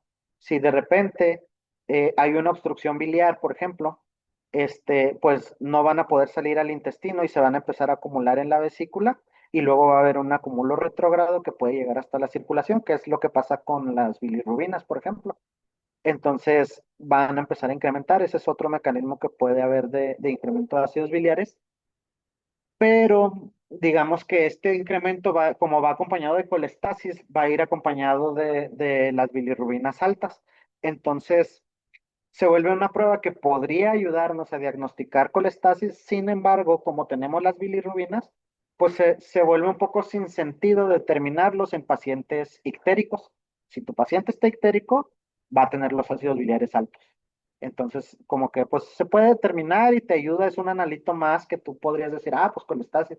Pero la realidad es que necesario no es, porque ya tenemos las bilirrubinas para el caso de colestasis, ¿no? Para el caso de comunicaciones portosistémicas, pues sí es un analito que sirve más. De hecho, es la prueba dentro del laboratorio, es la prueba más importante que hay para diagnóstico de puentes portosistémicos. Yo creo que después del ultrasonido de pruebas de imagen donde veas el puente portosistémico, esto es lo más útil que hay para diagnosticar. Ya ahí nos metemos en cosas de que hay puentes portosistémicos que no se ven en imagenología, pero sí hay pruebas de laboratorio que los indican. Hay puentes portosistémicos que se ven en imagenología, pero las pruebas de laboratorio no los sugieren. Entonces ahí pues hay que hacer integral, ¿no? La evaluación del caso. Que aquí está lo que les decía. No me acordaba que sí estaba. Reducción de masa funcional, en donde van a estar circulando y se van a acumular. Y lo de la colestasis, ¿no? En donde no van a estar saliendo al intestino y pues se van a acumular en sangre. Entonces, estos son los tres mecanismos de incremento de ácidos biliares que podríamos tener. Ahora, los ácidos biliares, que esto me faltó, ya me acordé hasta ahorita y ya no me dio tiempo de ponerlo. Son una prueba que se hace con dos determinaciones de ácidos biliares. Los ácidos biliares, como si ustedes se fijan en la fisiología, son compuestos que se estimulan por la dieta, por la ingesta. Entonces, la prueba que se hace de ácidos biliares incluye una prueba que debe incluir alimentar al paciente. Entonces, lo que hacemos con los ácidos biliares es que nosotros tomamos una muestra en ayuno del paciente, luego le damos de comer y a las 2 horas después de comer le tomamos otra muestra y comparamos las concentraciones de ácidos biliares pre y postprandial para determinar el correcto funcionamiento de este eje o que haya una alteración. Normalmente en pacientes con puentes portosistémicos o con insuficiencia hepática va a haber un incremento desde antes o sea, desde el ayuno va a haber un incremento, que eso no es normal, ¿no? Estos se incrementan después del ayuno, perdón, después de comer. Entonces, lo normal es que estén un poquito más bajos antes en ayuno y un poquito más altos en, después de comer, en postprandial. Entonces, cuando están altos desde el principio, es un indicativo de que hay una afectación. Entonces, esa sería la consideración. No se toma en tubo rojo la muestra, es igual que una química. Simplemente aquí hay que tomar dos muestras, una pre o en ayuno, 8 horas de ayuno normal, y una muestra 2 horas después de haber alimentado al paciente. Y el amoníaco sería la otra prueba que podríamos utilizar, que es el amoníaco. Básicamente lo que sucede es que el amoníaco se produce en el intestino, lo producen las bacterias, la microbiota bacteriana, a partir de las proteínas de la dieta. Las bacterias utilizan la proteína como metabolito para nutrirse y liberan amoníaco. Entonces, este amoníaco es un gas que es volátil, entonces atraviesa muy fácilmente el intestino y pasa al hígado por vía circulación portal también. Y en el hígado entra al ciclo de la urea. Estos compuestos nitrogenados entran al ciclo de la urea y se terminan convirtiendo en urea, la cual va a salir a circulación sanguínea y va a ser eliminada por vía renal. ¿Sí? Entonces, este paso de aquí es lo que hace que sea un analito que podemos utilizar para medir función hepática, que su concentración al convertirse en urea, pues hay valores normales. Una pequeña cantidad de amoníaco va a poder liberarse a sangre y va a haber concentraciones muy pequeñas. Sin embargo, cuando tenemos igual puentes portosistémicos, lo que va a pasar es que, pues este paso, o sea, no va a llegar el amoníaco ¿cómo se llama? Al hígado y se va a brincar directo a la circulación. Entonces aquí lo que va a ocasionar es que si nosotros lo medimos en sangre, pues va a haber concentraciones más altas de las que habría si hubiera pasado por el hígado, ¿no? Mismo caso sería si el hígado no está funcionando, no sé si traigo también, no. Si el hígado no está funcionando, lo que pasaría es que el amoníaco llegaría al hígado, pero al no funcionar el hígado, se empezaría a acumular, acumular, acumular y terminaría saliendo a circulación sanguínea e incrementaría. Esto sería en insuficiencia hepática, ¿no? Son las dos, posibilidades, digamos, puentes portosistémicos o insuficiencia hepática. El amoníaco sí es un poquito más latosito porque es un gas, ya habíamos dicho.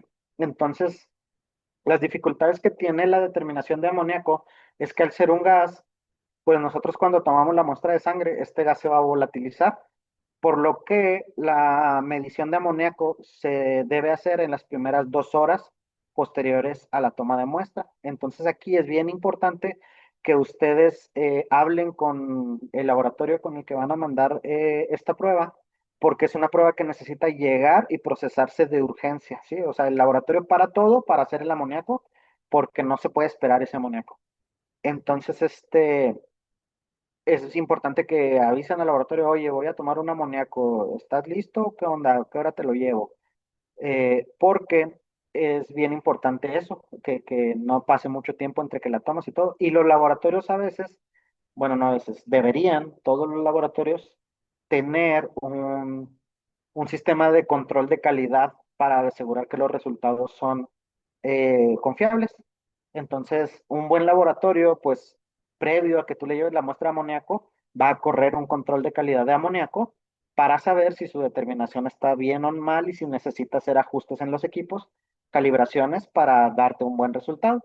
Entonces, tú le tienes que avisar para que ellos empiecen ese proceso que tarda entre 1 y 2 horas, ¿sí? Y para que cuando llegue la muestra ya esté listo el laboratorio para correr tu muestra y que no haya retrasos porque los analizadores todavía no están listos. Entonces, esto es importante que lo consideren a la hora de determinarlo. Lo otro es que el amoníaco sí tiene también unas condiciones específicas de toma de muestra que se deben de seguir. El amoníaco se toma en tubo morado, no en tubo rojo, en tubo morado, y el tubo morado debe llenar al máximo de la capacidad que está indicada en el tubo. ¿Sí? ¿A qué me refiero con esto? No importa la cantidad, ustedes pueden mandar un tubo microtyner o un tubo de 2 mililitros, un tubo de 4 mililitros, que son las presentaciones más estándar que tenemos de tubos morados, de tubos con EDTA. Si tenemos el microtyner chiquitito, medio mililitro, tenemos los tubos de 2 mililitros que compra uno allá en Juárez en el Vet Supply, que son de vidrio chiquitos, 2 mililitros. Y tenemos el tubo estándar de sangre morado, el que todos conocemos con el que nos sacan sangre a nosotros las personas que es de 4 mililitros. Ya hay tubos más grandes, pero yo creo que esos tres tamaños son los estándar. Si tu tubo dice medio mililitro, hay que ponerle medio mililitro. Si tu tubo dice 2 mililitros, hay que ponerle 2 mililitros. Y si tu tubo dice 4 mililitros, hay que ponerle 4 mililitros. ¿Por qué? Bueno, en hematología es otra cosa. Hablaremos en otro momento de toma de muestras de hematología y por qué es importante llenar los tubos hasta donde debes de llenarlo. Ahorita en el amoníaco es importante saber que el amoníaco, la manera en la que se volatiliza es al contacto con el oxígeno. Entonces, entre tú menos sangre pongas en el tubo, vas a tener una mayor cantidad de oxígeno dentro del tubo, una mayor cantidad de aire. Y eso va a ocasionar que el amoníaco se volatilice más fácil. Y entonces puede pasar que por tú tomar menos cantidad de la que necesitaba tu tubo, las concentraciones de amoníaco bajen porque se va a volatilizar y entonces tu determinación no sea adecuada. Entonces el amoníaco es un poquito más latosito, sin embargo, pues tiene las mismas funciones, determinar insuficiencia hepática y puentes portosistémicos, son los dos principales usos. Y pues ya las otras pruebas, ¿no? La glucosa, la albúmina, los tiempos de coagulación, de colesterol, que les decía que todos estos son metabolitos que se sintetizan en el hígado y que pues nos ayudan. Habíamos hablado de que los tiempos de coagulación son los primeros que se alteran en una insuficiencia hepática temprana, son los primeritos, y los demás son un poquito más tardados, ¿no? Dependen de varias cosas, dependen de la vida media que tienen, por ejemplo, la albúmina tiene una vida media súper larga, alrededor de 21 días. Entonces, para nosotros empezar a ver hipoalbuminemia, tienen que pasar más de 21 días desde que el hígado dejó de funcionar para que nosotros empecemos a ver que la albúmina empieza a bajar. Entonces, esto te habla de proceso súper crónico. Si el colesterol no tanto, el colesterol probablemente sea de los primeros que se altera junto con los tiempos de coagulación, aunque también va a depender de si el colesterol o si de la causa de la insuficiencia hepática, ¿cuál es? Porque, por ejemplo, la colestasis hace que el colesterol se acumule en el hígado. Entonces, al haber esa acumulación en el hígado, pues no vas a ver concentraciones disminuidas de colesterol. Allí el colesterol, digamos que se batalla un poquito porque no nada más me indica, no nada más me evalúa funcionalidad hepática, sino que también me evalúa otras cosas como colestasis. Y la glucosa, ya habíamos dicho también que es el último de los analitos que se altera, porque hay muchos mecanismos que hacen que las concentraciones de glucosa se mantengan para que las células sobrevivan, y entonces es el último. O sea, ya cuando tiene hipoglucemia es porque ya el cuerpo se acabó. Entonces, ese es de los últimos que vemos, ¿no? Entonces, si se fijan aquí, quizá el mensaje que les quiero decir es que los tiempos de coagulación nos sirven un poquito más de lo que los tenemos en la cabeza generalmente, sobre todo en nuestros pacientes, cuando sospechamos de repente hay bioquímicas que como que no están muy claros y, híjole, es que tiene algunas alteraciones que podrían indicar que está insuficiente, pero yo al perro no lo veo tan mal y, híjole, ahí como que estamos en esas dudas. A lo mejor una determinación de tiempos de coagulación nos ayude a quitarnos de problemas, ¿no?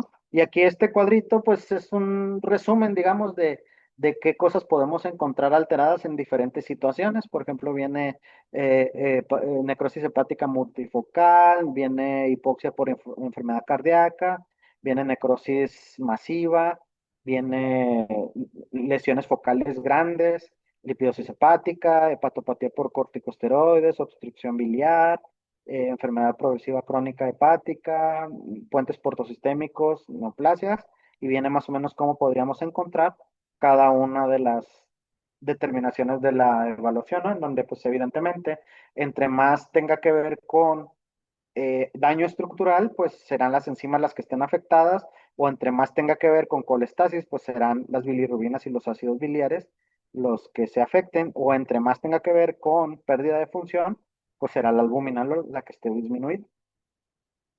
Es un ejemplo, no siempre funciona todo esto así, pero más o menos así funcionaría. Y la última prueba de la que me gustaría hablarles un poquito es la citología, que yo siento que al menos en mi práctica profesional como patólogo, siento que me llegan menos citologías de las que me deberían de llegar de hígado. Aquí extiendo. Eh, Hoy en día que está muy a la mano el ultrasonido, creo que pues es muy fácil que se asomen a ver eh, cosas en el hígado en el ultrasonido en donde pues ya empiezan a ver ahí un grado de generación, un grado de algún foquito ahí, un foco de cambio de cogenicidad muy específico en el hígado.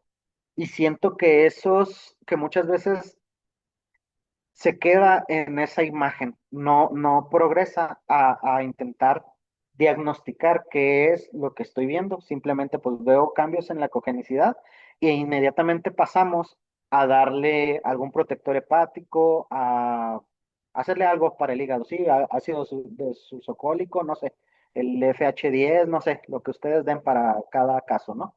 Este, entonces, siento que nos estamos quedando un poquito cortos en cuanto a qué deberíamos hacer una vez que vemos esas alteraciones de imagen. Y creo que por lo que, o sea, no creo, lo que seguiría sería pues intentar diagnosticar qué es esa imagen que estoy viendo. Sí, en algunos casos hay imágenes que son muy sugerentes de algo, o sea, la ultrasonografía ha avanzado al punto de que ya hay imágenes que son, esto es muy probable que sea esto, pero en los casos que no, creo que podemos dar, y aunque la imagen sea muy sugerente, creo que no está de más confirmarlo. Entonces, aquí es donde entran tanto la citología como la histopatología. Yo soy patólogo clínico, entonces solamente hago citología, histopatología yo no hago, Sin embargo, también podría ser una herramienta que ustedes pudiesen utilizar, ¿verdad? Entrar y quitar un pedacito, ya sea por una biopsia percutánea o por una biopsia cirugía abierta o por laparoscopía, lo que ustedes quieran. Entonces, eh, la citología, pues es un paso que yo siento que nos estamos quedando un poquito cortos en hacerlo más seguido. Este, y pues básicamente lo que busca la citología es diferenciar entre neoplasias, inflamación o cambios benignos como hiperplasia, degeneración vacular, etcétera, en el hígado. Y podemos encontrar un montón de cosas, ¿sí? Básicamente lo que evaluamos cuando evaluamos hígado son cuatro cosas. La celularidad encontrada que corresponda al órgano que estamos revisando. La morfología de esta celularidad que corresponda a morfología normal. Y la presencia de pigmentos, unos son normales, otros no, y buscamos agentes infecciosos, ¿sí? Eso es básicamente los puntos a evaluar. Y pues aquí vemos, por ejemplo, un hígado normal o hepatocitos normales, en donde pues son células que son grandes, con una abundante cantidad de citoplasma, moderadamente definidos. Es un citoplasma ligeramente como granular, como medio, no es una coloración parejita, sino como que está ahí puntiaguda, ¿no? Puntillada, perdón. Tienen el núcleo generalmente un poquito central o un poquito eh, cargado hacia uno de los polos de la célula. Generalmente son de cromatina abierta y se les llega a ver un nucleolo. Suelen ser células que son uniformes, a pesar de todo, son células que se ven bien. Y de repente llegan a tener algunos pigmentitos, que estos pigmentitos pueden o no ser normales dependiendo del pigmento y dependiendo de la edad del paciente. Sí, entonces, haciendo esto, pues ya podemos encontrar algunas vacuolas. Hay hepatocitos que llegan a tener dos núcleos y es normal en los hepatocitos, no es indicativo de nada malo. Entonces hay cosas que son muy particulares de los hepatocitos a la hora de evaluarlos y que, pues bien, o sea, nos ayuda a aproximarnos, ¿sí? En cuanto a la celularidad, pues lo más frecuente es encontrar estas células que acabamos de ver. Sin embargo, también podemos encontrar células de los canalículos biliares y cuando tienes suerte te salen así bonitas como estas, en donde hasta están formando su canalículo, ¿no? Por aquí en medio pasaría la bilirrubina y esto es todo la circunferencia del canalículo, donde lo ves claramente. Hepatocitos un poquito más aglutinados o separados. Aquí además, si se fijan, ya observamos aquí algunas células inflamatorias que probablemente me indiquen que esto sea un proceso inflamatorio del hígado. Podemos encontrar células que no necesariamente, o están los hepatocitos, que son todos estos, y luego estas otras células que ya no corresponden a hepatocitos y que parecen aquí linfocitos. Y aquí pues podría haber dos interpretaciones. Si son linfocitos normales, esto podría ser una inflamación linfocítica y hay algunas causas específicas. Y si son linfocitos anormales, podría ser un linfoma en el hígado. Entonces ya aquí estamos hablando de posibles diagnósticos. ¿Sí? La presencia de células mesoteliales, ¿no? Que las células mesoteliales pues, son las células del peritoneo. Y es frecuente que a la hora de nosotros meter una aguja a intentar funcionar el hígado, pues nos llevemos algunas de estas celulitas y las podemos encontrar. Y pues es un hallazgo que no se considera patológico al menos, ¿verdad? Entonces aquí, ¿qué hay que ir haciendo? Pues ver si la celularidad es normal o no y decidir si esto es inflamatorio, neoplásico, hiperplásico, benigno, maligno, etcétera, ¿no? Estas células, por ejemplo, son raras de ver, las puedes encontrar de manera normal, pero también son muy frecuentes que te indiquen algún proceso colestático, obstructivo, hiperplasia, incluso neoplasias de canalículos biliares, un colangioma, por ejemplo. Entonces, hay que tomarle es raro verlas, ¿eh? Yo he visto a lo mejor unas 50, 60, 70 este año, citologías de hígado, y esto lo he visto una vez, y ese paciente en el que las vi tenía un carcinoma, un adenocarcinoma biliar. Entonces, pues son relevantes encontrarlas, ¿no? Eh, la morfología, pues estos también son hepatocitos, pero vean la diferencia con los primeros que vimos, en donde estos, pues si bien también tienen un abundante citoplasma, este no es tan basófilo, está más vacuolado, ¿no? Y esto generalmente pues va asociado a degeneración vacuolar, que puede ser por lípidos o por glucógeno. Entonces aquí habría que hacer tinciones especiales para diferenciarlo. Pero por ejemplo, esto sí podría tener una relevancia clínica. Esto podría tener a nuestro paciente cursando con algún tipo de insuficiencia hepática. Este, aquí células también hepatocitos, pero necrosadas. y pues aquí o está pasando algo, un insulto, un ataque al hígado, o a lo mejor alrededor hay una neoplasia que esté matando estos hepatocitos, ¿no? Habría que considerar qué más encontramos en otras laminillas o en esa misma laminilla en otra parte del material. Los pigmentos, pues hay algunos pigmentos que son normales, por ejemplo, estos pigmentitos azulitos, que depende también los pigmentos, bueno, y las células en general, dependen de la tinción que utilicen. Casi todo esto está teñido con Wright, pero si utilizan Diffpic se ven un poquito diferentes las cosas. Entonces, estos pigmentitos como azulitos que se ven aquí es lipofuchina, y la lipofuchina es un compuesto que se acumula con la edad. Entonces, en pacientes gerontes es muy frecuente encontrar mucha cantidad de lipofuchina, pero en pacientes más jóvenes no es tan frecuente, y si se encuentra casi siempre es patológico. Hay que buscar ahí qué está pasando en el hígado, ¿no? Algunos otros como hemosiderina, estos son macrófagos y que tienen hemosiderina. Entonces la hemosiderina es también un compuesto de degradación de los eritrocitos. Entonces aquí está pasando un proceso normal o no, puede ser que esté incrementado y por eso está aquí. Sí, y esto puede tener muchas interpretaciones. Puede ser normal si está en bajas cantidades, puede estar asociados a algunas neoplasias como los sarcomas histiocíticos, puede estar indicando un proceso eh, de anemia hemolítica. Entonces ahí hay matices, pues, dependiendo de otros hallazgos. Estos que son pigmentos de bilirrubina, que pues indican colestasis, se está acumulando la bilirrubina en los hepatocitos, y estos que son pigmentos de cobre, que pues indican una intoxicación con cobre. Entonces hay diferentes pigmentos, hay más que pudiésemos encontrar, pero pues, son algunos de los que podríamos ver. Agentes infecciosos, en algunos casos pues podríamos ver bacterias, podríamos ver mórbulas de Ehrlichia, podríamos ver anaplasma, podríamos ver histoplasmosis, podríamos ver agentes infecciosos en general, ¿sí? Algunos agentes infecciosos pueden no verse, también eso hay que considerarlo.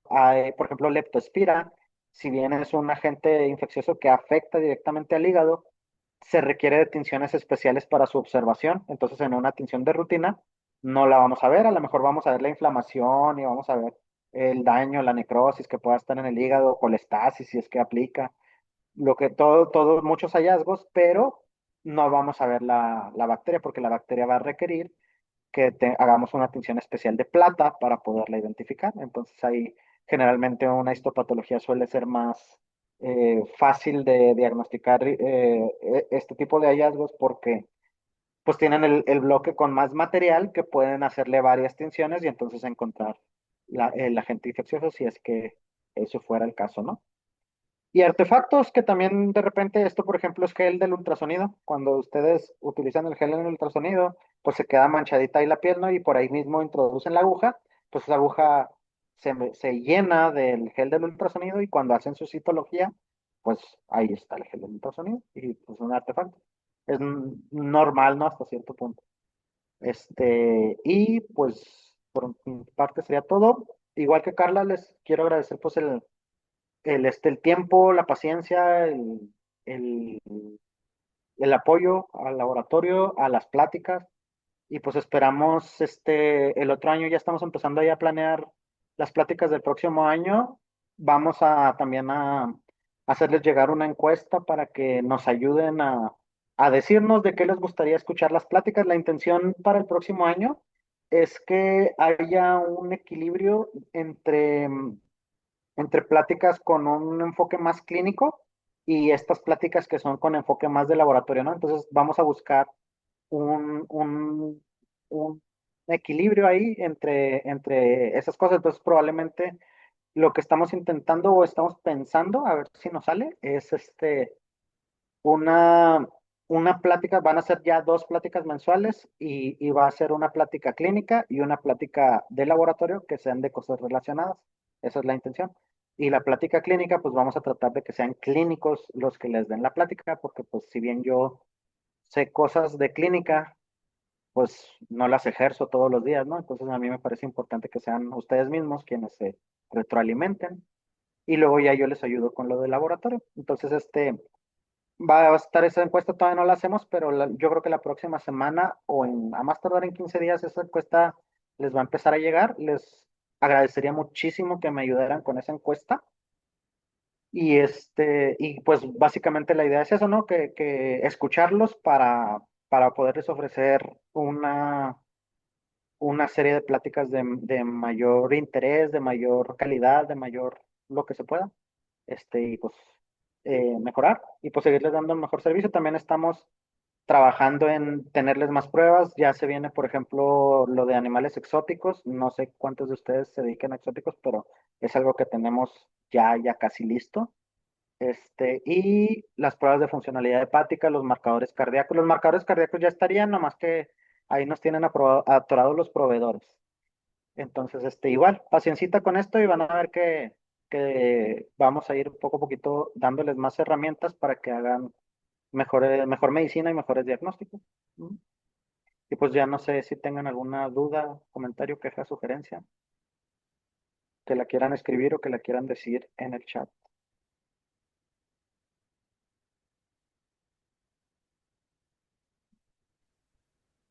Hola Doc, buenas noches. Hola, ¿La citología con qué tipo de material recomienda tomarla? ¿Con un truco o alguna aguja específica? híjole, la citología, mira, la técnica que dicen muchos libros es de agujas, creo que usan agujas espinales, que son un poquito más largas. Eh, no sé qué tanto acceso puedan tener. Yo la verdad es que no sé cómo no las compro yo, pues no sé.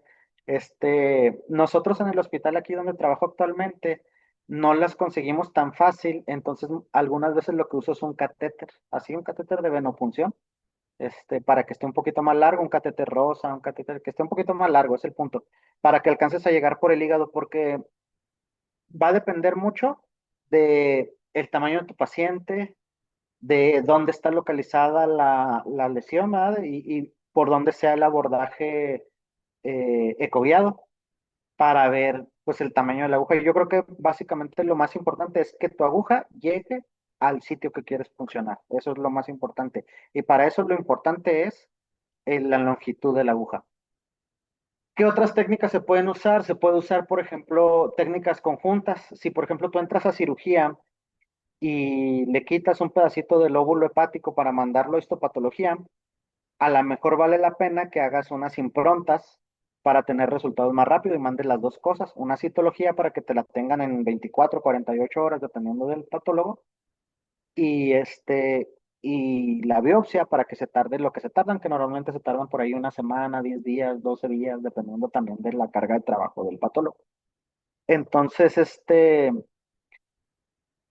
yo te diría, o sea, para mí, el método que quieran, siempre y cuando tengan material y este material lo distribuyan adecuadamente en las laminillas. Incluso más importante que con qué funcionas, yo te diría que la técnica de extendido para mí es más importante porque de nada sirve que saques todo el material del mundo si me lo dejas ahí en una plasta en la laminilla y cuando yo lo veo al microscopio no está extendido.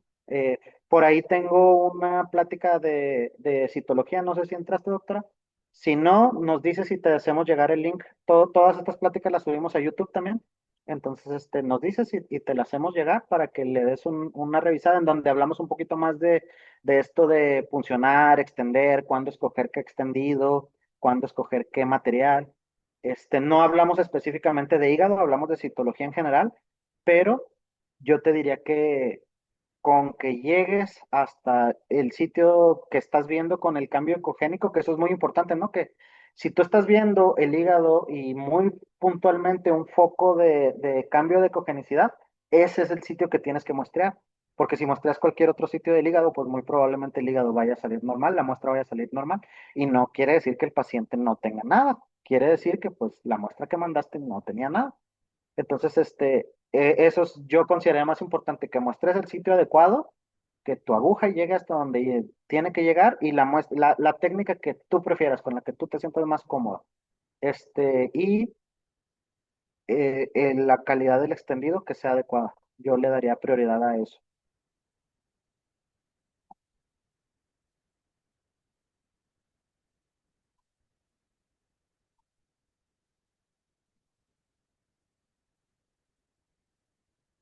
No sé si haya alguna otra duda o si quedó respondida, doctora, comenta.